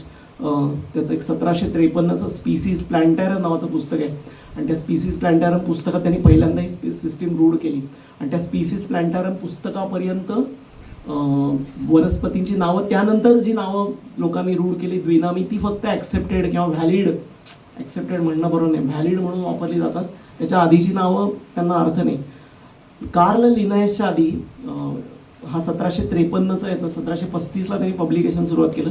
1753 साली त्यांनी हे नाव दिलेलं आहे, ते सुरुवात केली. त्याच्या आधी आपल्याकडे एक डच सुप्रिटेंडंट आला होता, त्याचं नाव होतं हेनरिक व्हॅन रीड. शिवाजी महाराजांचा समकालीन असलेला डच कमांडंट आहे आणि त्यांनी अख्ख्या कोस्टल म्हणजे महाराष्ट्राचं कोकण, गोवा, कोस्टल कर्नाटका आणि केरळ या सगळ्या कोस्टल बेल्टला मलबार बेल्ट असं म्हणतात. तर त्या मलबार बेल्टच्या सगळ्या वनस्पतींचा अभ्यास करून त्यांनी एक उत्तम ग्रंथ सिद्ध केला. त्याचं नाव होतं हॉर्टस. त्याचं नाव त्यांनी ठेवलं हॉर्टस मलबारिकस. हॉर्टस म्हणजे हर्ब अशा अर्थाने प्लांट्स. तर मलबारची वनस्पती, मलबारी वनस्पती असं त्याचं नाव देता येईल. तर ही मलबार किनारपट्टीचा हॉर्टस मलबारिकसची नावं त्यांनी घेतली आणि त्यांनी 3 इथल्या स्थानिक लोकांचं मदत घेतली. अप्पो भट, रंगो भट आणि विनायक पंडित हे गोव्यातले विद्वान होते आणि एक ईश्वरन इळवा नावाचा केरळचा विद्वान होता. त्यांची मदत घेऊन त्यांनी हे सगळं ग्रंथ लिहिलेलं आहे. तर हॉर्टस मलबारिकसमध्ये इतक्या सगळ्या वनस्पतींचा आपल्या उल्लेख आहे, पण दुर्दैवानं आपल्या की तो लिनायसच्या लिनायस हे स्पीसीज प्लॅन्टॅरम प्रकाशित करण्याच्या आधी प्रकाशित झाल्यामुळं त्यातली कुठलीच नावं व्हॅलिड नाहीत. तर खूप सगळी नावं बोटॅनिकल नावांमध्ये आपली नावं दिसली असती. तर नसायचं कारण म्हणजे अर्थात लिनायसने खूप त्याच्यातले संदर्भ घेतलेत आणि नावं दिलेली आहेत, पण जसं ते तसं स्वीकारलं गेलं नाही. तर लिनायस जो होता हा आता अतिशय गरीब मनुष्य होता, मुलगा होता, एका गार्डनरचा मुलगा होता आणि त्याला भयंकर वनस्पतींचं प्रेम होतं लहानपणापासून. आणि त्यांनी स्वतःची एक छोटी, वडिलांची मोठी बाग होती तशी स्वतःची एक छोटी बाग तयार करून त्याच्यात अनेक सगळ्या वनस्पती लावल्या होत्या आणि त्याच्या लक्षात आलं की आपल्याला वनस्पती, प्राणी आणि याच्यामध्ये रस आहे. आणि हा इतका मोठा स्टॉलवर्ट की त्याच्या आधी वनस्पती वर्गीकरणाचे प्रयत्न झाले ते, पण लिनायसने ज्या स्वरूपात वनस्पती वर्गीकरण केलं किंवा वनस्पतींना आणि प्राण्यांना नावं दिली, तब्बल 13,000 प्लांट्स आणि ॲनिमल्सला त्यांनी नावं दिलेली आहेत. म्हणजे he was known as giant nomenclature machine. लिनायसविषयी सांगताना लोक म्हणतात की God created and Linnaeus classified. म्हणजे जे देवाने निर्माण केलं, अर्थात त्या काळात बिलीव असंच होता की देवाने निर्माण केलं आहे, तर लिनायसही याच्यावर विश्वास होता. तर देवाने निर्माण केलं, लिनायसने ते क्लासिफाय केलं. तर तो बसलेलाच असायचा स्पेसिमेन घेऊन आणि क्लासिफाय करत बसायचा. त्या लिनायस जेव्हा ह्या उपसाला युनिव्हर्सिटीमध्ये शिकायला आला तेव्हा तो अतिशय गरीब मुलगा होता आणि त्याला काहीच माहीत नव्हतं आपलं उद्याचं खायला मिळणार आहे का नाही. तेव्हा एका फार उत्तम आणि अतिशय पॉप्युलर माणसाने त्याला मदत केली आणि त्या माणसाचा फोटो आहे, ओळखणं कोणाला शक्य नाही. ह्याच्या नावाने थर्मामीटर माहिती आहे. ह्या माणसाचं नाव होतं सेल्सियस आणि या सेल्सियसने अँडर्स सेल्सियस नोव्हेंबर 1701 ते 1744 त्याचं स्पीसीज प्लॅन्टॅरम पब्लिश व्हायच्या आधीच हा गेलेला आहे. पण या सेल्सियसनी त्याला मदत खूप केली आणि त्याच्यामुळे त्याची राहण्या खाण्याची सोय केली आणि पहिले काही दिवस त्याला जी स्कॉलरशिप हवी ती अभ्यास करायसाठी ती त्या लिनायसला त्यांनी सगळ्यांना दिली. आणि लिनायसचा एवढा अभ्यास होता की तो त्याच्याविषयी थक्क व्हायचे लोक, कारण तो खूप भयंकर व्यासंगी आणि विद्वानच होता एका अर्थाने. आणि त्याचं एका मुलीवर त्या शहरातल्या प्रेम बसलं आणि तिचे घरचे नेहमीप्रमाणे अजूनही त्या आत्ताची माइंडसेट तसंच, तुझं शिक्षण काय आहे, म्हणजे तुला डिग्री विग्री नाही आहे, मेडिसिनची डिग्री असल्याशिवाय तुला कसं देणार आम्ही मुलगी वगैरे म्हटल्यावर तो मग एडिनबरोला मेडिसिन शिकायला म्हणून गेला. मेडिसिन त्या काळात म्हणजे आत्ताच्यासारखं काही नव्हतंच. मेडिसिन म्हणजे सगळं हर्ब बेस्ड, प्लांट बेस्डच होतं. तर ते प्लांट बेस्ड मेडिसिनला ह्यालाच इतकी माहिती होती की ह्यांना काही असायचं कारण नव्हतं, ह्याला काय शिकवणार असं झालं. तो गेल्यानंतर ते जे काही एडिनबरोले 15 विद्वान होते त्यांची एक बैठक बोलवली आणि आता म्हणे याची इंटरव्ह्यू घ्या, हा याला म्हणजे डिग्रीसाठी, मेडिसिनच्या डिग्रीसाठी ॲडमिशन घ्यायची का नाही याच्यासाठी त्या इंटरव्ह्यू घेतला आणि 15 दिवस तब्बल हा इंटरव्ह्यू चाललेला होता त्याचा. आणि या इंटरव्ह्यूमध्ये लिनायसनीच त्यांची बॅटिंग घेतली. म्हणजे लिनायसनीच त्यांना हे काय प्रश्न, याला काय अर्थ नाही, असं प्रश्न तुम्ही विचारा, आणि मग तुम्ही असा प्रश्न विचारला, मी असं उत्तर देईन, असं सगळं लिनायसनी सांगितलं. ते 15 दिवसानंतर म्हणले की तुलाच बाबा आमच्यापेक्षा जास्त माहिती आहे इथल्या सगळ्या बोर्ड ऑफ स्टडीजपेक्षा, तू जा. आणि तुला 15 दिवसात त्याला मेडिसिनची डिग्री दिली होती. आणि ते उपसालाला तो घरी गेला तेव्हा कळलं होतं की ह्या माणसाला ऑलरेडी डिग्री मिळाली आहे. तर ते त्याच्या घरासमोर मुलींची लाईन होती, वधूपिते मुली घेऊन उभे होते. आणि ही जी त्यांची कोण एक होती त्याला आवडणारी, ती सगळ्यात शेवटी उभी होती. तर तिला घेऊनच मग तो घरात गेला. अशी गोष्ट. एवढा तो मोठा विद्वान, त्याला अगदी सुरुवातीची मदत या सेल्सियस नावाच्या माणसाने केली. आणि म्हणून त्याचं नाव अजरामर करण्यासाठी लिनायसनी सेल्शिया नावाचा जीनस आहे स्क्रॉफ्युलारिएसीमध्ये. स्क्रॉफ्युलारिएसी नावाची एक प्लांट फॅमिली आहे. तर ह्या सेल्सियसचं नाव त्यांनी अजरामर करून टाकलं. त्यानंतरचा एक व्यक्तीचा उल्लेख जो पुण्यातला आहे, पुण्यासाठी महत्त्वाचा आहे. आणि पुण्याच्या इतिहासामध्ये फारसं काही आपण युद्धाचा इतिहासच जास्ती महत्त्व त्याला देत नसतो. युद्धाचा इतिहास वगळता इतर इतिहासाला, पण पुण्याच्या इतिहासात एक महत्त्वाचा व्यक्ती आहे. तो आहे थिओडोर कुक. तर हा थिओडोर कुक नावाचा मूळचा ब्रिटिश असलेला हा बॉम्बे बरोडा सेंट्रल इंडियन रेल्वेसाठी 1855ला स्थापन झालेली ही रेल्वे आहे. त्याच्यासाठी तो भारतात आला इंजिनियर म्हणून. आणि तो त्याच्यासाठी काम काय दिलं होतं त्याला की सुरत बडोदा ते मुंबई रेल्वे तयार करायची. आणि ती रेल्वे त्यांनी तयार केली. आणि ती रेल्वे तयार करत असताना त्याला वनस्पतींमध्ये खूप इंटरेस्ट निर्माण झाला. आणि मग त्याचं काम झाल्यानंतर आजकालच्या आणि कुकच्या इंजिनियर्समध्ये, आजकाल जे रस्ते बांधणारे इंजिनियर असतात त्यांना अतिशय घृणा असते वनस्पतींबद्दल. तर ते पहिलं झाड कसं कापता येईल हे बघतात. त्या काळात कुकला इंटरेस्ट होता शेजारी कुठली झाडं आहेत. तसं रेल्वेच्या त्यांनी जो वसईचा ब्रिज वगैरे त्याच्या काळात बांधला गेलेला आहे. तर कुकला भयंकर इंटरेस्ट निर्माण झाल्यावर ब्रिटिश सरकारने त्याला सांगितलं की तू मग आता इथंच राहा आणि तुझा वनस्पतीचा व्यासंग चालू ठेव. पण त्याच्यासाठी ॲडिशनल रिस्पॉन्सिबिलिटी म्हणून पुण्याला सायन्स कॉलेज आहे. म्हणजे सायन्स कॉलेज किती लांब स्प्रेड होतं बघा. आत्ताचं जे इंजिनिअरिंग कॉलेज आहे ते त्याचं सेंटर होतं.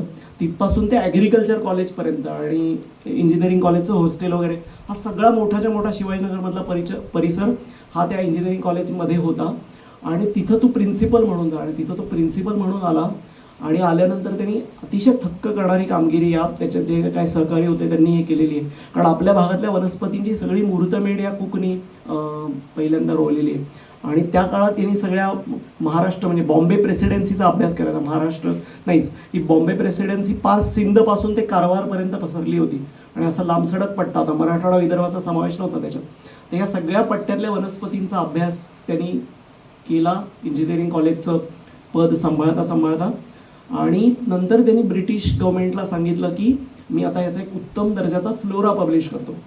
तर त्यावेळी सुद्धा आपल्या इथल्या आत्ताच्या माइंडसेटचे लोक त्यावेळी होते. तसा एक कीड नावाचा, ज्याच्यावर अनेक किडिया नावाचा प्लांट आहे, तो कीड म्हणलं ऑलरेडी हुकर नावाचे एक बॉटॅनिस्ट अख्ख्या भारताचा फ्लोरा करतात. तर तू मुंबई प्रांताचा फ्लोरा करून काय करणार आहे. त्यामुळं प्रपोजल खारिज म्हणल्यावर कुक महाराजांनी सगळं बाड बिस्तारा गुंडाळला. निम्मे नमुने त्यांनी जे जमा केले होते ते ॲग्रिकल्चर कॉलेजमध्ये ठेवले.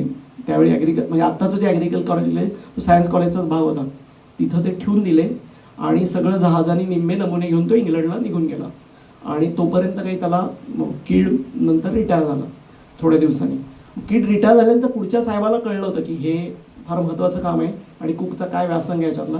म्हणल्यावर त्यांनी कुकला अप्रोच केलं की तू आता एनिवे ते अभ्यास केलेलाच आहेस, तुझे सहकार्यांचे नमुने आहेत आणि बराच त्याचा इतिहास आहे बाकीचा, तर तू एक याच्यावर पुस्तक लिही.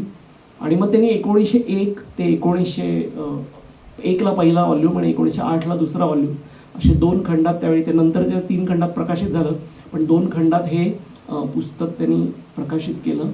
आणि या दरम्यान 1901-2च्या दरम्यान ॲग्रिकल्चर कॉलेजमध्ये आग लागली आणि त्यांनी सगळे जे नमुने होते ते सगळे जळून गेले कुकने ठेवलेले. आणि मग कुकला हे कळल्यानंतर त्यांनी लिहिलेल्या निम्म्या नमुन्यातले निम्मे नमुने परत भारतात पाठवून दिले. आणि ते आता बोटॅनिकल सर्वे ऑफ इंडियाचं पुण्यातलं जे हर्बेरियम आहे त्या हर्बेरियममध्ये हे नमुने अजूनही आहेत. आणि एखाद्या कामासाठीच एखाद्या माणसाचा जन्म असतो असं म्हणतात, तसं हे सगळे जवळपास समकालीन. जोसेफ डाल्टन, हुकर, कुक आणि डार्विन आणि हुकर तर मित्रच होते. कुकचं फ्लोराचा 8 सालची ही त्याचं दुसरा व्हॉल्यूम पब्लिश झाल्यानंतर लगेचच त्यांचं निधन झालं. पण ॲग्रिकल्चर कॉलेजमध्ये पुण्याच्या महेश इंदिकर जिथं शिकवतात त्या ठिकाणी कुकचा एक अर्धपुतळा ठेवलेला आहे. त्याचाच हा फोटो होता. आणि परत मी म्हणलो तसं बॉर्न 1836 आणि हे सगळे त्याचं सिव्हिल इंजिनिअरिंगची डिग्री आहे. He was a principal of civil engineering college in Pune. हे सगळी त्याची माहिती आहे. एक जुनं पुस्तक आहे डिक्शनरी ऑफ इंडियन बायोग्राफी नावाचं. फार इंटरेस्टिंग पुस्तक आहे. लोकांविषयी किंवा त्या काळातल्या माहीत करून घ्यायचं असेल तर ते पुस्तक उत्तम आहे. ही रेल्वे बांधण्यासाठी कुक आला होता आणि नंतरची हे कुकच्या नावाने फार थोड्या स्पीसी आहेत. त्याच्या सहकाऱ्यांनी अनेक लोकांची नावं देऊन वनस्पती अजरामर केलं, पण कुकच्या नावाने फार थोड्या स्पीसीज आहेत. त्याच्यातली ही एक ट्रायलोबॅकनी नावाचा ग्रासचा जीनस आहे. त्यातली कुकी नावाची कुकच्या नावानं स्मरणार्थ असलेली स्पीसीज आहे.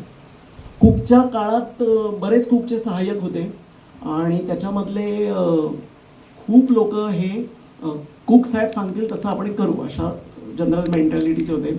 यांच्यामध्ये एक स्टॉलवर्ट आपल्याकडं होता. त्याचं नाव होतं रामचंद्र काशीनाथ भिडे, राका भिडे. आणि हे राका भिडे कुकचे सहकारी होते. त्यांनी माहिती जेमध्ये ड्रॉइंगसाठी डिग्री घेतली होती, चित्र काढण्यासाठी. आणि मग त्या काळात फोटो बिटो नव्हते, त्यामुळं ह्या सगळ्या कुकबिक लोकांनी इंजिनिअरिंग कॉलेजनी पोस्ट डिक्लेअर केली की प्लॅनची इलस्ट्रेशन काढायची, त्यातल्या त्यात ग्रासेसची इलस्ट्रेशन काढली पाहिजेत, असा कोणतरी चांगला माणूस पाहिजे. तर त्याच्यासाठी कोण अर्ज करेल त्यांना भिडे साहेबांनी अर्ज केला आणि त्यांचं सिलेक्शन झालं. आणि हे चित्र काढता काढता त्यांना कॅरेक्टर प्लांट्समधली कळायला लागली ह्या सगळ्या सहकाऱ्यांची. वुड्रो नावाचा एक आपण त्याच्यावर बोलू, त्यांचा सहाय्यक होता. त्याच्याशी बरेच असे सहाय्यक होते. त्यांच्याशी बोलत बोलत त्यांचं बॉटनी खूप सुधारलं. आणि नंतर ते स्वतः कुक इथून गेल्यानंतर आणि कुक नंतर जे काही थोडेवार वुड्रोनी ती जागा सांभाळली, नंतर निम्मो नावाचा माणूस होता, अशी एक मोठी परंपरा होती. या सगळ्यानंतर या भिडेंनी स्वतः क्यूशी करस्पॉन्डन्स केलेला आहे की या वनस्पतीविषयी मला शंका आहे, ती काय, तुम्ही कशी.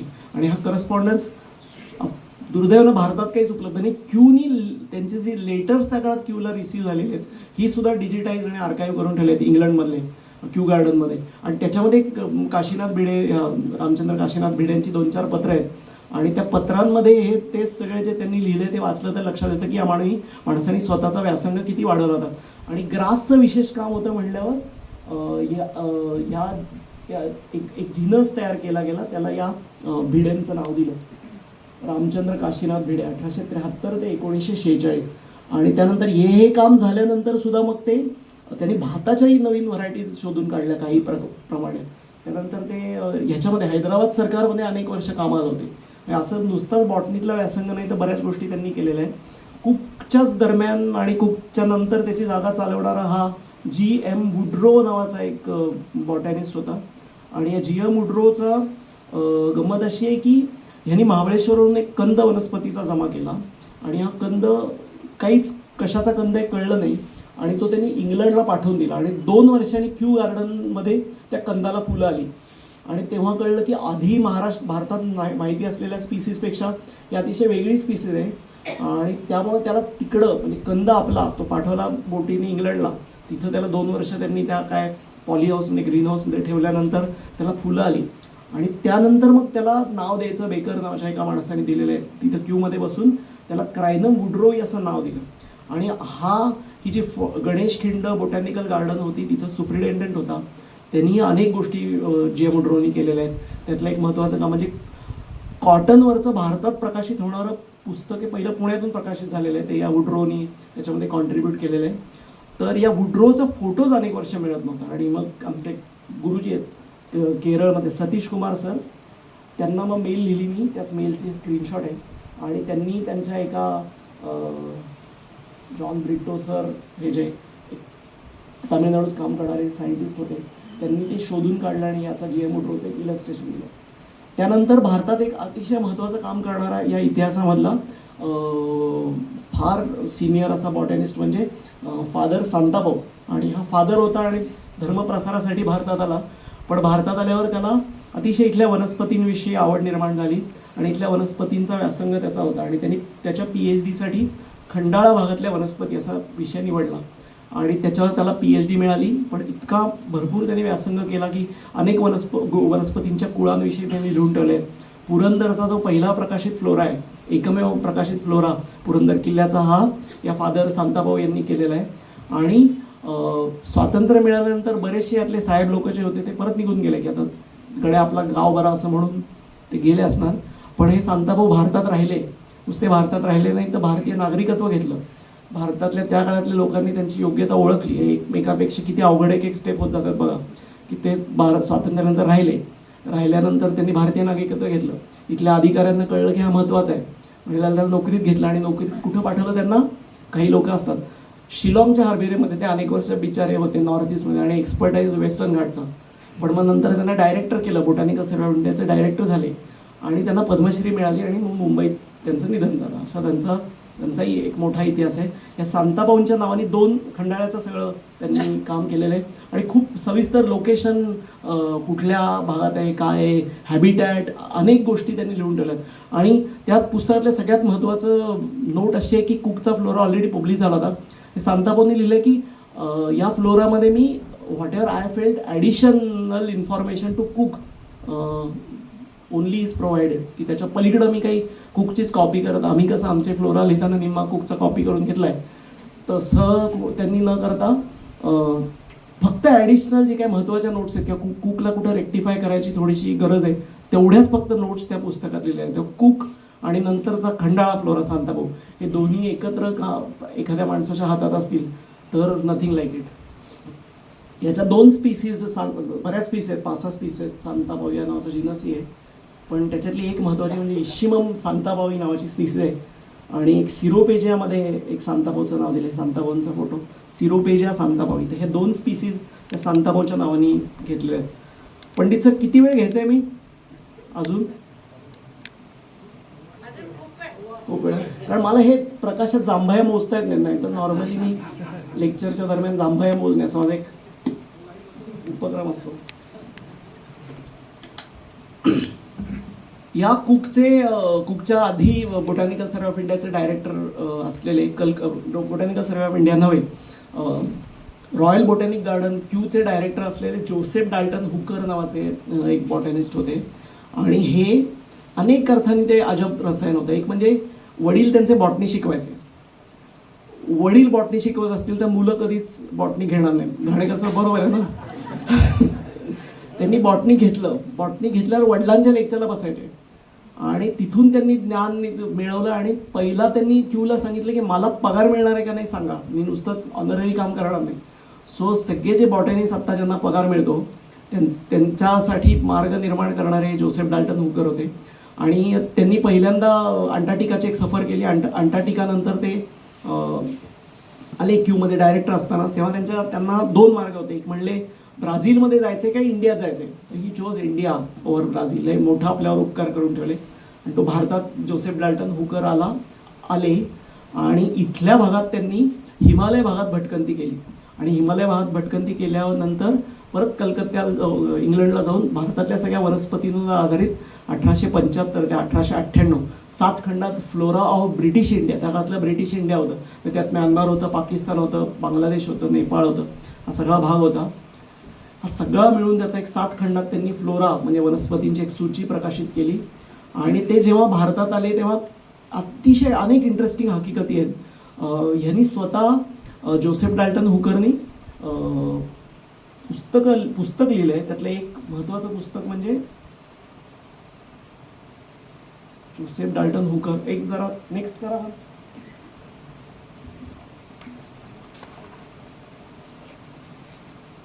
जोसेफ डाल्टन हुकरचं सगळ्यात महत्त्वाचं पुस्तक म्हणजे हिमालयन जर्नल्स नावाचं त्यांनी एक जर्नल लिहिलेलं आहे. आलं तर हिमालयन जर्नल नावाच्या पुस्तकामध्ये त्यांनी भारतातल्या सर्व वास्तव्याचं ट्रॅव्हलॉग लिहिलेलं आहे. आणि त्या काळात भारत कसा होता, मग ते कलकत्त्याला सगळा, आणि प्रवास कसा बोटीनी. त्यामुळे ते आले मद्रासला, मग तिथून घोड्यावर ईस्ट कोस्टनी ते कलकत्त्यापर्यंत पोहोचले. तिथं ऑलरेडी एशियाटिक सोसायटीची स्थापना झाली होती. त्या एशियाटिक सोसायटीच्या कॉल्विल नावाच्या माणसाने त्यांना खूप मदत केली. मग त्यानंतर ते हिमालयात गेले सगळ्या भागामध्ये फिरायला. आणि हिमालयात त्यावेळी सिक्कीम हे वेगळा देश होता, म्हणजे भारतापेक्षा वेगळं, ब्रिटिशांच्या हुकमतीखाली नव्हतं. आणि ब्रिटिशांच्या हुकमतीखाली नव्हतं त्या सिक्कीमध्ये यांनी प्रवेश केल्यावर त्या सिक्कीमचा जो कोण प्रधान होता यांची काहीतरी वादावादी झाली असेल. तो म्हणला असेल ह्या स्पीसीचं हे नाव आहे, हे म्हटले असतील हे नाव आहे, असं काही नव्हतं. त्यांची काहीतरी मारामारी झाली आणि जोसेफ डाल्टन हुकरला कैदच करून टाकलं त्यांनी. कारण त्या सिक्कीमचा इतका छोटा व्याप्ती, त्यांना इंग्रजांचं राज्य कुठं सूर्य मावळत नाही याचा काही कल्पना नव्हती यांच्या ताकदीची. म्हणून याला कैद केल्यानंतर यांनी जे काही राणीखेतमध्ये वरून त्यांना एक पाठवलं की आता सोडताय का बघा. आणि त्या करारामध्ये की तुम्ही जोसेफ डाल्टन हुकरला सोडा, त्या करारामध्ये दार्जिलिंग ब्रिटिशांच्या ताब्यात आलं आणि त्यानंतर त्यांनी हिल स्टेशन विकसित केलं. आणि म्हणून मग ते मेरे सपनों की राणीचं शूटिंग तिथं होऊ शकलं नाही तर ती ट्रेन झालीच नसती. याचं कारण सिक्कीमच्या राजांनी यांना किडनॅप केलं होतं असं.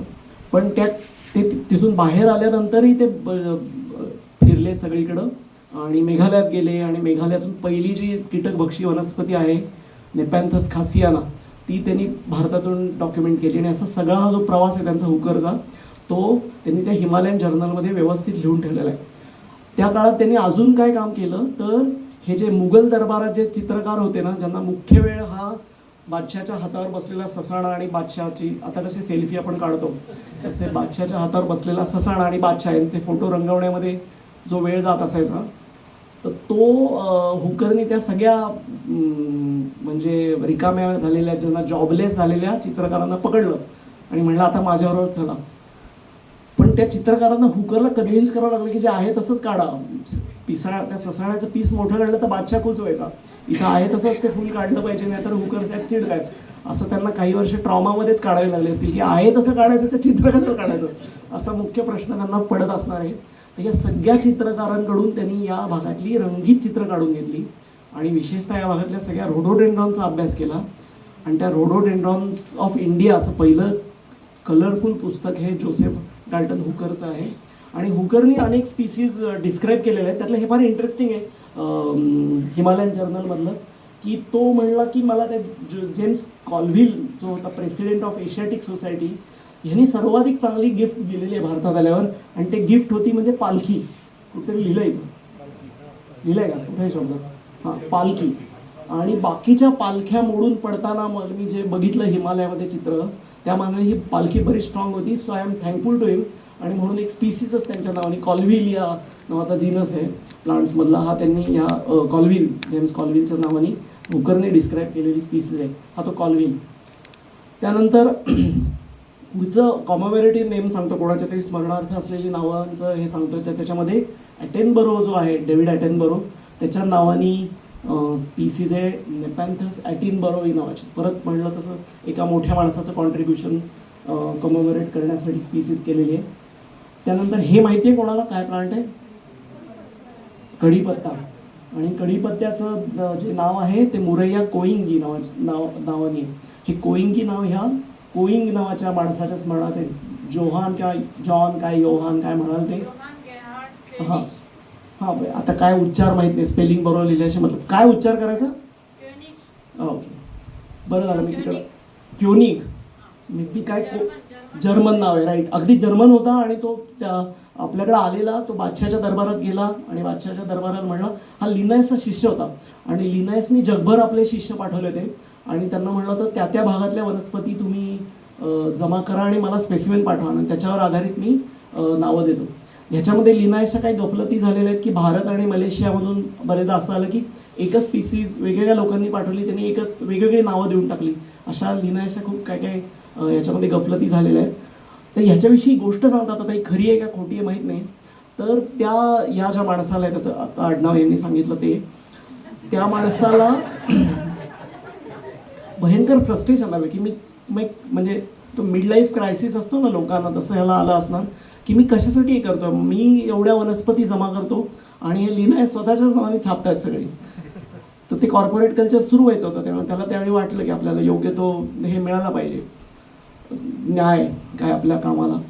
तर मग त्यांनी म्हणे लिनायसला लिहिलं, तर एक दंतकथाच असण्याची शक्यता आहे असती की माझं करी लीफसारखा तुम्ही इस्तेमाल करताय. म्हणजे करी लीफ कसं आपण कढीपत्ता आहे ना, तो फर्स्ट इन फोडणीत पहिल्यांदा टाकतो पण खाताना फर्स्ट आउट.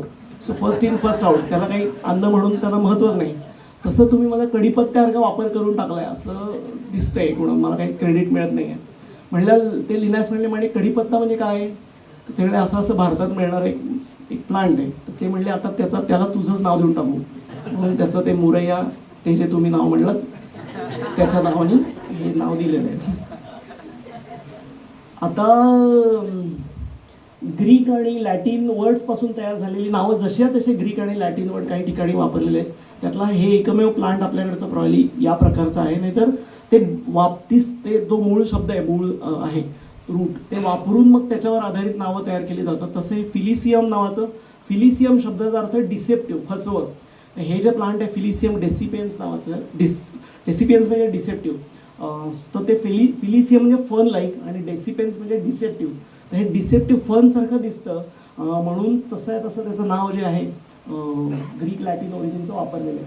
आता combination of Greek of Latin words ह्याच्यामध्ये काजूचं नाव आहे ॲनाकार्डियम असं नाव आहे आणि त्याचे बऱ्याच व्युत्पत्ती सांगतात लोक. मी त्यातल्या त्यात पटणारी व्युत्पत्ती, ॲना म्हणजे विदाऊट, काही लोक सांगतात ॲना म्हणजे फर्स्ट, काही लोक सांगतात म्हणजे ॲना म्हणजे आउटसाईड, असे काही बरेच आहेत ते. तर विदाऊट आणि कार्डियम म्हणजे हार्ट, तर याला हार्ट नाही असं ते फळ, म्हणजे त्याचं जे ॲक्च्युली बी आहे ते हृदयात नाही आहे त्या फळाच्या, तर बाहेर आहे. त्यामुळं त्याचं ॲनाकार्डियम म्हणजे रूट नसलेलं बी नसलेलं फळ, म्हणजे हार्ट नसलेलं फळ असं असल्यासारखं, म्हणून ते ॲनाकार्डियम नाव दिलं. कारण कार्डियम शब्दार्थ जो कार्डियाक वगैरे जो वापरला जातो शब्द, तो सगळा परत त्या आकाराची जी हार्टच्या आकाराची पानं असतात त्याला कॉर्डेट असं बोटॅनिकल टर्मिनॉलॉजी वापरली जाते. तर ते सगळे ह्या कॉर्डियमवरून आलेलं आहे. आता मायथॉलॉजिकल नेम्समध्ये बरंच आहे. आता मी या दोन्हीविषयी फार सांगत बसत नाही कारण खूप वेळ जाईल. त्याच्यामधले एक आहे बिब्लिस, आणखीन दुसरं आहे नेपॅन्थस. तर ही सगळी त्या होमरचं एक पुस्तक आहे, त्याच्यामधली नावं आहेत. आणि नेपॅन्थसचा अर्थच दुःख हरण करणारा, कारण ते सगळ्या ग्रीक फिलॉसॉफीमध्ये असं म्हणायचे की असं एक औषध तयार केलं पाहिजे की जे सर्व दुःखांचं हरण करेल, आणि त्या औषधाला नेपॅन्थी असं म्हणायचे. आणि त्या दुःख हरण करणाऱ्या त्या औषधाचा शोध लावणं शक्यच नव्हतं, कारण त्या काळात खूप लोकांच्या काय काय कल्पना होत्या. त्या अल्केमिस्ट वगैरे तुम्ही वाचलं असेल. एका विद्वानाने अशी काढलं होतं की मी असं रसायन तयार करणार आहे की ज्याच्यामध्ये सर्व जगातल्या गोष्टी विरघळतील. तेव्हा बहुतेक त्याला पुण्यातल्याच एका माणसाने विचारलं, पण तुम्ही ते ठेवणार कशात? म्हणल्यावर त्यांनी तो बेत रहित केला. तसं या नेपॅन्थी हे जे औषध आहे ते दुःख हरण करणारं औषध, आणि लिनायसनी ते नाव असं उचललं, नेपॅन्थस त्याचं केलं. आणि त्याच्यात त्यांनी लिहिलं आहे की हे नेपॅन्थस ते हेलन्स नेपॅन्थस सोडून द्या, पण कुठल्या बॉटॅनिस्टनी जर हे बघितलं तर त्याचं नक्की दुःख हरण होईल, बाकीच्यांचं असं नसं, अशा नावाने ते झालेलं आहे.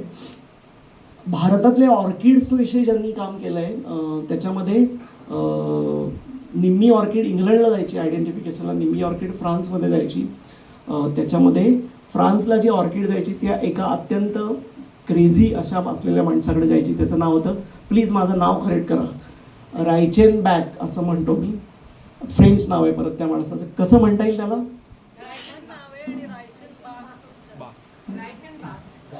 ठीक आहे, मला कारण आता मी स्पेलिंगवरून उच्चार केलेले आहेत, तर हे खरं तर नीट उच्चार समजून घेऊन मी बोलायला पाहिजे, पण त्यासाठी सॉरी. तर ह्या माणसाकडं, आता मी या ऑर्किडॉलॉजिस्ट असंच म्हणतो म्हणजे परत उच्चारायला नको नाव, ह्याच्याकडं नावं जायत वनस्पतीच्या जायच्या, त्याला त्यांनी अत्यंत क्रेझी अशी सगळी नावं दिलेली आहेत. त्याच्यातलं एक इंटरेस्टिंग नाव आहे, त्या परत ग्रीक मायथॉलॉजीतली म्हणे कथा आहे त्या 3 बहिणींची. त्या 3 बहिणींना जो कोणी बघायचा, वश करायला जो पुरुष जायचा, त्याचे दगडाचे पुतळे व्हायचे.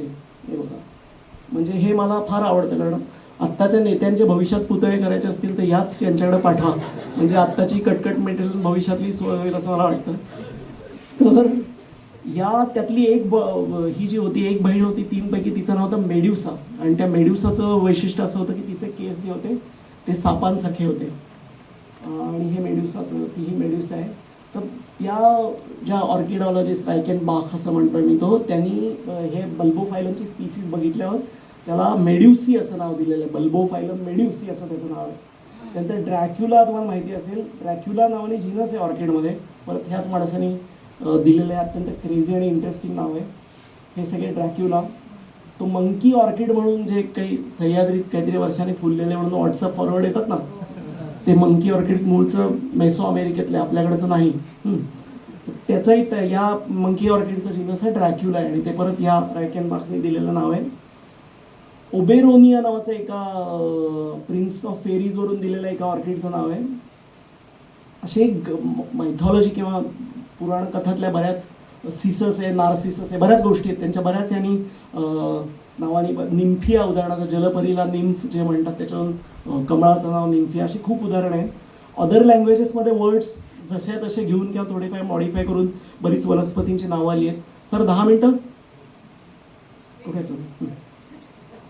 त्याच्यातलं हे कोकॉस म्हणजे आपला नारळ जो आहे त्याचं नाव आहे आणि हे कोको या शब्दात कोकॉस किंवा कोकॉस शब्दार्थ हेड किंवा स्कल असा होतो आणि ते हेडसारखंच दिसतं. शिरफल आपल्याकडे त्याला शिरफलवरून श्रीफळ झालेलं आहे. खरं श्रीफळ म्हणजे सुपारी, पण या शिरफलावरून तसंच त्याचं नाव हे जे आहे ते कोकॉस हे नाव जसं आहे तसं वापरलं गेलं.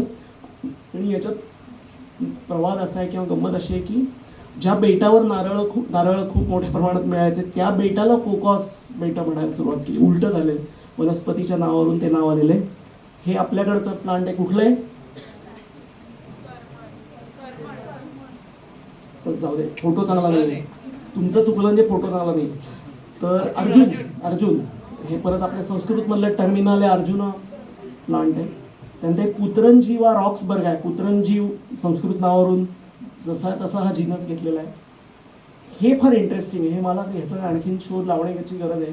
कोरिफा टॅलिएरा असं ह्याचं बोटॅनिकल नाव आहे. आणि सध्याचं गंमत अशी आहे की सध्या त्याचं IUCN रेड लिस्टला नाव बघितलं तर एक्सटिंक्ट इन वाईल्ड असं म्हटलेलं आहे. म्हणजे निसर्गता मिळत नाही, कुठल्या कुठल्या बागांमध्येच हा ताली वृक्ष, ज्याला संस्कृत नाव ताली आहे ते आहे. आणि रघुवंशाच्या 4थ्या सर्गामध्ये या वनस्पतीचा उल्लेख आहे. मी आणि गाडगीळ सरांनी आणि मध्ये रघुवंशाच्या 4थ्या सर्गात जे निसर्गविषयक आहे त्याचा सगळ्याचा अनुवाद केला, तो साप्ताहिक सकाळला पब्लिश केला. तर याच्यामध्ये त्या ताली वृक्षाचा कोरिफाचा उल्लेख आहे. आणि तो त्या श्लोकात तो असं म्हणतो की पूर्व दिशेला रघुनृप जाई विजयाच्या पावली, समुद्र धारण करे तालीची तटी कृष्ण सावली. तर समुद्राच्या किनारी एक असणारा सावली धारण करणारा वृक्ष आहे. पण रघुवंशात उल्लेख केलेला, कारण हा कोरिफा त्याचा जवळचा भाऊबंध जो आहे ना तो दक्षिण भारतातला आहे आणि हा ताली जो आहे तो उत्तरेकडचा आहे जिथं रघुवंशाचा उल्लेख आहे. पण म्हणजे रघुवंशामध्ये कालिदासाला माहिती होता हा वृक्ष आपल्याकडे आहे आणि नंतरच्या काळात प्रॉब्लेम आता एक्सटिंक्ट होऊन फक्त गार्डनमध्ये राहिला आहे काय असं काहीतरी एक स्टोरी हायपोथेसिस असणार. त्याचा नीट अभ्यास केला पाहिजे. नेटिव्ह और लोकल नेम्समध्ये हा एक आहे. काय वाचायचं? कडुनिंब. ॲझॅ डिरेक्टा इंडिका असं त्याचं नाव आहे. आणि ॲझॅ डिरेक्टा हा पर्शियन आझाद दरख्त अशा नावावरून आलेला आहे. आझाद म्हणजे इंडिपेंडंट आणि दरख्त म्हणजे वृक्ष, ट्रीज. तर आझाद दरख्त म्हणजे असं झाड की ज्याला पाणी बिणी घालावं लागत नाही, इंडिपेंडंट आहेत, स्वतःला काही खतबीत घालावं लागत नाही, अशा झाडावरून हे नाव ॲझॅ डिरेक्टा आलं. आणि ते परत कुठून आले तर इंडिकामधून आले. पण अनेक गमतीच्या गोष्टी ह्याच्यामध्ये आहेत. हे मूळचं भारतीय का याच्याविषयी शंका आहे. हे मूळचं इंडो मलायन रिजन म्हणजे या भागातलं त्याचं डिस्ट्रीब्युशन सध्याच्या रेकॉर्डमध्ये दाखवतात आणि तिकडंच त्याला काही स्थानिक नावं नाही. आणि भारतातून जर हे तिकडं गेलं असणार मिडल ईस्टला तर मग त्याला भारतातून आल्यामुळं तिकडचं नाव दिलं ते वापरलं जाण्याची शक्यता आहे. पण दुसरी गंमत अशी आहे की मूळ ज्या भागात ज्याला आता जिथं डिस्ट्रीब्युशन म्हणतात तिथलं काही स्थानिक नाव त्याचं उपलब्ध नाही आहे. त्यामुळं आपल्याकडून गेलं त्यामुळे त्याला इंडिका त्यांनी नाव दिलं असणार आहे. मग अशी आपण उल्लेख केला तसा सॅकॅरम किंवा ज्याला साखर जे म्हणतो, शर्करा किंवा सॅकॅरिन, शुगर ही सगळी जी नावं ज्याच्यातून आली त्या सॅकॅरम ऑफिसिनॅरम म्हणजे ऊस, या ऊसाचं हे बोटॅनिकल नाव आहे. ऑफिसिनॅरम शब्दाचा अर्थ बाजारात जे विकत मिळतो तो, म्हणजे ऑफिसिनेल किंवा ऑफिसिनॅरम हे शब्दांचे असल्या ज्या स्पीसीज आहेत ते सगळे बाजारात विकत मिळतात. उदाहरणार्थ इम्ब्लिका म्हणजे आवळा जो आहे ना तो बाजारात विकत मिळतो म्हणून ते इम्ब्लिका ऑफिसिनेलिस नाव आहे. ते सॅकॅरम ऑफिसिनॅरमचं साने मॅडम आम्हाला सांगायचे की हे लक्षात ठेवणं अवघड आहे, तर सखाराम ऑफिसात गेला असं लक्षात ठेवा, असं त्यांनी आम्हाला काय काय ट्रिक सांगितलं. झिंझिबर परत मूळचा संस्कृत शृंगबेरावरून आलेलं नाव आहे इंग्रजीमध्ये आणि त्याच्यामुळे झिंझिबरेची अख्खी फॅमिली, प्लांट फॅमिली त्याच्यावरून त्याचं नाव आलं. टॅमॅरिंडस इंडिकसची गोष्ट परत गमतीदार आहे. म्हणजे पूर्वीच्या काळी ह्या मध्य पूर्वेच्या भागामध्ये कोळ जो आपण काढतो ना तो फक्त ह्याचा काढायचा आहे, डेट्स म्हणजे फोनिक्स काय म्हणायचं, खजुराचा काढायचा आहे. तर त्या खजुराच्या डेटवर त्याचा कोळ काढून ते वापरत असतील अनेक कारणासाठी. तर त्यांच्याकडे जेव्हा चिंच पोचली तेव्हा त्यांनी त्यांच्या लक्षात आलं की ह्याचाही कोळ काढता येतोय. आणि आपण कोळ म्हणतो त्याला ते तमार म्हणतात. आणि त्या कोळ ह्या वनस्पतीचा काढता येतोय त्यामुळे त्यांनी ही आली आहे भारतातून म्हणून त्याला नाव दिलं तमार ए हिंद. आणि या तमार ए हिंदवरून टॅमॅरिंडस हे टॅमॅरिंड हे इंग्रजी नाव आणि टॅमॅरिंडस हे बोटॅनिकल नाव तयार झालं. पण लिनायस महाराजांना याची कल्पना नव्हती की टॅमॅरिंडस शब्दातच इंडिया आपण नावातच आलेला आहे. तरी त्यांनी परत त्याला एक सफिक्स जोडला इंडिकस. म्हणजे आता ते पिवळा पितांबर किंवा काय म्हणता येईल सरळ स्ट्रेट जा वटवृक्षाच्या झाडाखाली वगैरे कसं द्विरुक्ती असते तसा ही किंवा शिरीष कणेकरच्या भाषेत राजेंद्र कुमारचा भिकार पिक्चर ही द्विरुक्ती आहे. तर टॅमॅरिंडसमध्येच इंडिकस भारत आहे आणि प्लस इंडिकस त्याला जोडलेलं आहे. पण मूळची ही वनस्पती भारतीय नाही, ही वनस्पती आफ्रिकनच ओरिजिनची आहे. याचे अनेक पुरावे देता येतात. त्यातला एक पुरावा म्हणजे बोटॅनिकली आम्ही बघतो की त्याला अलाइड जीनस आहे का नाही. तर भारतात टॅमॅरिंडसला जवळचा भाऊबंद नाही. काही अभ्यासक असं म्हणतात की पॉंडिचेरीमध्ये टॅमॅरिंडचा फॉसिल आहे, टॅमॅरिंडसारखा दिसणारा, त्यामुळे टॅमॅरिंड भारतीय. तर त्याला तसं काही अर्थ नाही, कारण फॉसिलचं नाव देताना त्यांना एक्झॅक्टली तोच प्लांट आहे असं नाव देता येत नाही. कारण त्याचं बरोबर ना घाणेकर सर, त्याचा DNA काढता येत नाही आणि तो तसं नाव देता येत नाही. तर त्यासारखं दिसणारा अशा अर्थाने फॉसिलचं नॉमिनक्लेचर खूप सगळं वेगळं होतं. आणि त्यामुळं तो टॅमॅरिंडसारखा दिसणारा फॉसिल याचा अर्थ तो टॅमॅरिंड नाही. त्या फॅमिलीचे बरेच प्लांट्स आपल्याकडे आहेत. तर मूळचा आफ्रिकन आहे, पण तो भारतात आला काही कारणाने, पक्ष्यांनी आला असेल किंवा आधीच्या व्यापाऱ्यांनी आणला असेल, काही कारणाने आला असेल आणि मग आपल्याकडून मध्य पूर्वेत गेला आणि मग तो त्याला टॅमॅरिंडस हे त्यांनी नाव दिलं. तसंच इग्झोरा आपल्याकडचा जो पॉप्युलर प्लांट आहे ते परत ईश्वरी किंवा ईश्वरा या संस्कृत नावावरून आलेलं आहे. मँजीफेराची मी सगळ्यात आधी सुरुवातीला स्टोरी सांगितली. कॅनाव्हेलिया नावाचा एक अत्यंत छान सुंदर फुलं असणारा जीनस आहे याच्यामध्ये लेग्युम्समध्ये. आणि त्या कॅनाव्हेलियाचं मल्याळम नाव आहे रानवेलिया. आणि रान म्हणजे जंगलं आणि वेली म्हणजे जंगलात वाढणारी वेल अशा अर्थाने त्याचं नाव दिलेलं आहे. आणि ज्यांनी नाव दिलं याचं कॅनाव्हेलिया त्या अँडरसननी आरच्या ऐवजी सी वाचला. त्यांनी बहुतेक त्या आपल्या कोणत्या मॅडम होत्या धचा मा करणाऱ्या आनंदीबाई, त्यांच्याकडे काही दिवस वाचनाचा क्लास लावला असणार आहे. त्यामुळं आरचा सी वाचला आणि त्यांनी रानवेलियाचं कॅनाव्हेलिया हे नाव दिलं. पण मूळचं आपला मल्याळम ओरिजिनचं प्लांट आहे. तसंच हे गेळा ज्याला म्हणतात त्याचं आत्ताची नावं जे आहे, आत्ताचं नाव जे कॅट्युनॅरॅगम स्पायनोसा. तर त्याच्यातला काडू किंवा काटू हा शब्द मल्याळम आणि इव्हन कन्नडमध्ये सुद्धा जंगल अशा अर्थाने वापरतात. आणि तिथलं नारंगी म्हणजे तिथलं सिट्रस फ्रूट पेरू म्हणत नाहीत बरं का. आपल्याला जर आत्ता कोणी ते गेळ्याचं फळ दिलं तर आपल्याला वाटेल की हा पेरूसारखं दिसणार आहे, पण पेरू भारतातलं नाही आहे. त्यामुळे पेरू भारतात असायचं कारण नव्हतं. त्यातल्या त्यात जवळ ज्यांना काय जे काही वाटलं ते म्हणजे हे नारंगी वाटलं. कारण आपल्याकडे सगळ्या भारतभरात जी सिट्रस होती, खूप डायव्हर्सिटी होती, त्या सिट्रसच्या नावांविषयी अनेक गमती कथा आहेत. त्यातलं एक आफ्रिकेत गेला आणि आफ्रिकेतून परत आपल्याकडे आलेलं आहे, ज्याला आपण मोसंबी म्हणतो. ते मूळ भारतीय स्टॉक असलेला मोझंबिक नावाच्या देशात गेला आणि तिकडून आपल्याकडे आला म्हणून त्याला आपण मोसंबी म्हणायला लागलो.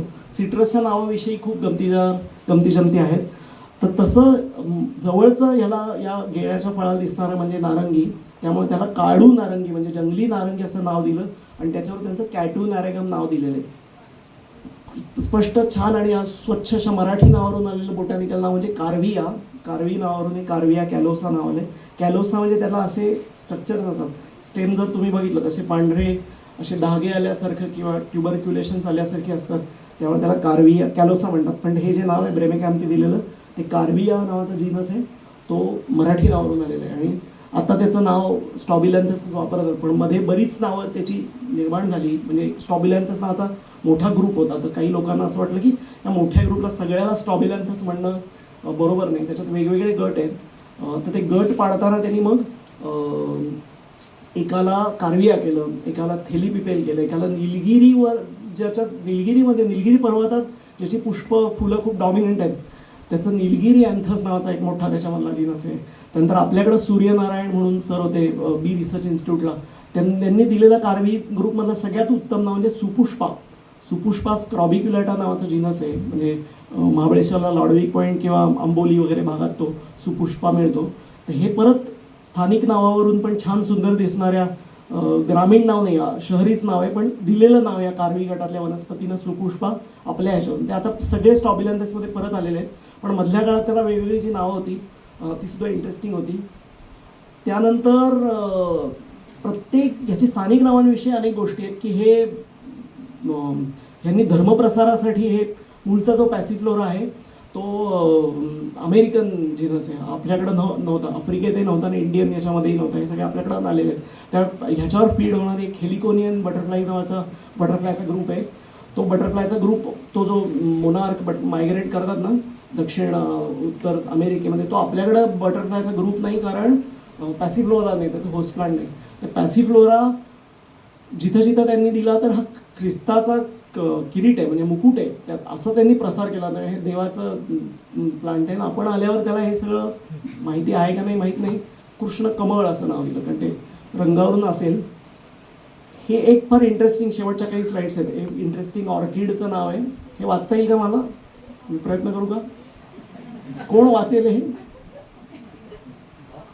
असं त्याचं नाव आहे, जीनस अंदमानमध्ये मिळतो. आणि मगाशी जे रायचंदबॅक म्हणलो त्यांनीच दिलेलं नाव आहे. आणि त्यांनी एटिमॉलॉजी, आम्हाला जेव्हा बोटॅनिकल नाव आम्ही देतो तेव्हा एटिमॉलॉजी द्यावी लागते, व्युत्पत्ती द्यावी लागते की कशावर तुम्ही नाव प्रपोज केलं आहे. त्याच्यामध्ये रायकेनबॅकने लिहिलेलं आहे की I have propose this name so that it should always top any botanical list. त्याच्या अलीकडचं नाव कोणी आणून दाखवणार पण कोणाला शक्यच नाही आहे, आणि ते आहे. आणि अंदमानमध्ये आपल्याकडे असलेलं हे नावाचं ऑर्किड आहे. आता प्लीज मला मदत करा आणि हे नाव वाचून दाखवा स्पीसीचं. गेलं हां प्लीज. ऑर्निथोगॅलम, मी तुमच्यासाठी जेनेरिक एपिथेट वाचतो, स्पीसीज आपापली वाचून घ्या. हे लॉंगेस्ट स्पेसिफिक एपिथेट आहे, लॉंगेस्ट बोटॅनिकल नाव आहे.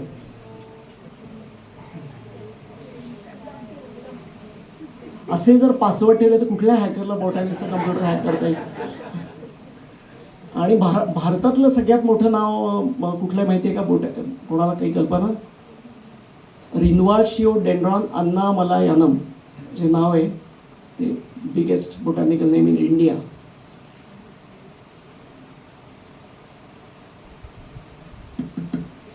नाव वाचल्याशिवाय पुढे जाणार नाही होते. हां, हे सगळ्यात शॉर्टेस्ट नाव आहे, हे आता वाचा. तर ही लॉंगेस्ट आणि शॉर्टेस्ट नाव आहेत. आता एक 2-4 महत्त्वाच्या स्लाईड आहेत, काहीतरी इंटरेस्टिंग इन्फॉर्मेशन आहे त्याच्यामध्ये. अकेशिया नावाचा जीनस आहे जो आफ्रिका, इंडिया, ऑस्ट्रेलिया अशा मुख्य सगळ्या बेटांमध्ये, या बेटांमध्ये नाही, या सगळ्या प्रदेशात पसरलेला आहे. ह्याच्यातल्या ऑस्ट्रेलियन याच्यामध्ये आणि आफ्रिकन, म्हणजे आपला सगळा इंडियन ओरिजिनचे जे ॲकेशिया आहेत सगळे ते मूळचे आफ्रिकन ओरिजिनचे ॲकेशिया मानले जातात, आणि ऑस्ट्रेलियन जे आहेत ते काटे नसलेले सगळे ॲकेशिया आहेत. तर मग बोटॅनिस्टमध्ये मारामारी झाली एक दिवस की उखाळ्या पाखाळ्या काढल्या एकमेकांच्या, एकमेकावर भांडी फेकून मारली, एकमेकांना मराठी सिरियलमधल्या शिव्या दिल्या वगैरे. तर कुठलं नाव, कोणाचं नाव ॲकेशिया ठेवायचं याच्याविषयी वाद झाला. आफ्रिकन एका बाजूला ऑस्ट्रेलियन.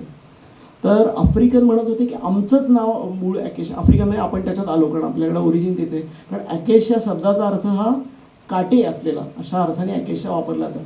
आणि काटे असलेला तुमचे जे ऑस्ट्रेलियन ॲकेशिया आहेत, आपल्याकडे लावलेला ऑस्ट्रेलियन ॲकेशिया आहे, ॲकेशिया मॅन्जियम आहे, हे ते, यांना कोणालाच काटे नाही आहेत.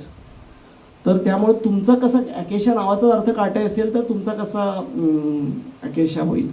त्यामुळे ॲकेशिया आमचाच, असं आफ्रिकन इंडियन लोक म्हणाले.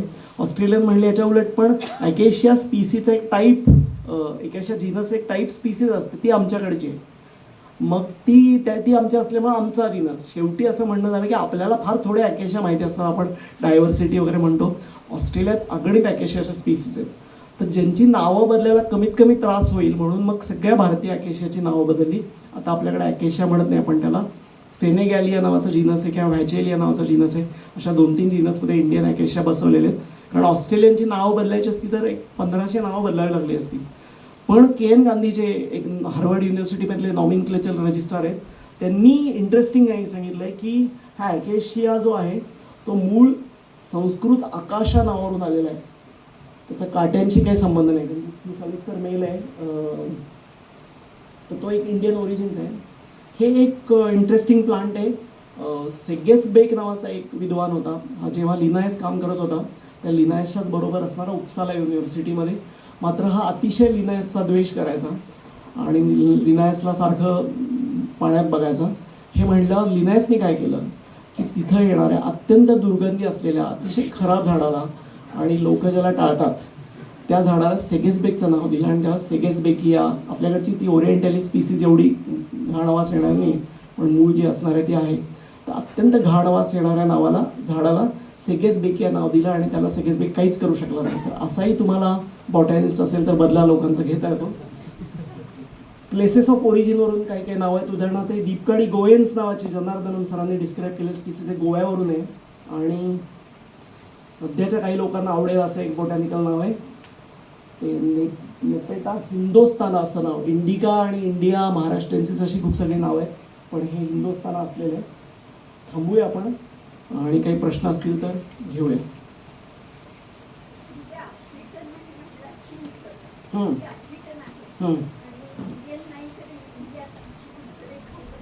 वन ऑफ द रिझन हां आहेत, मलाही माहीत नाही पण आहेत.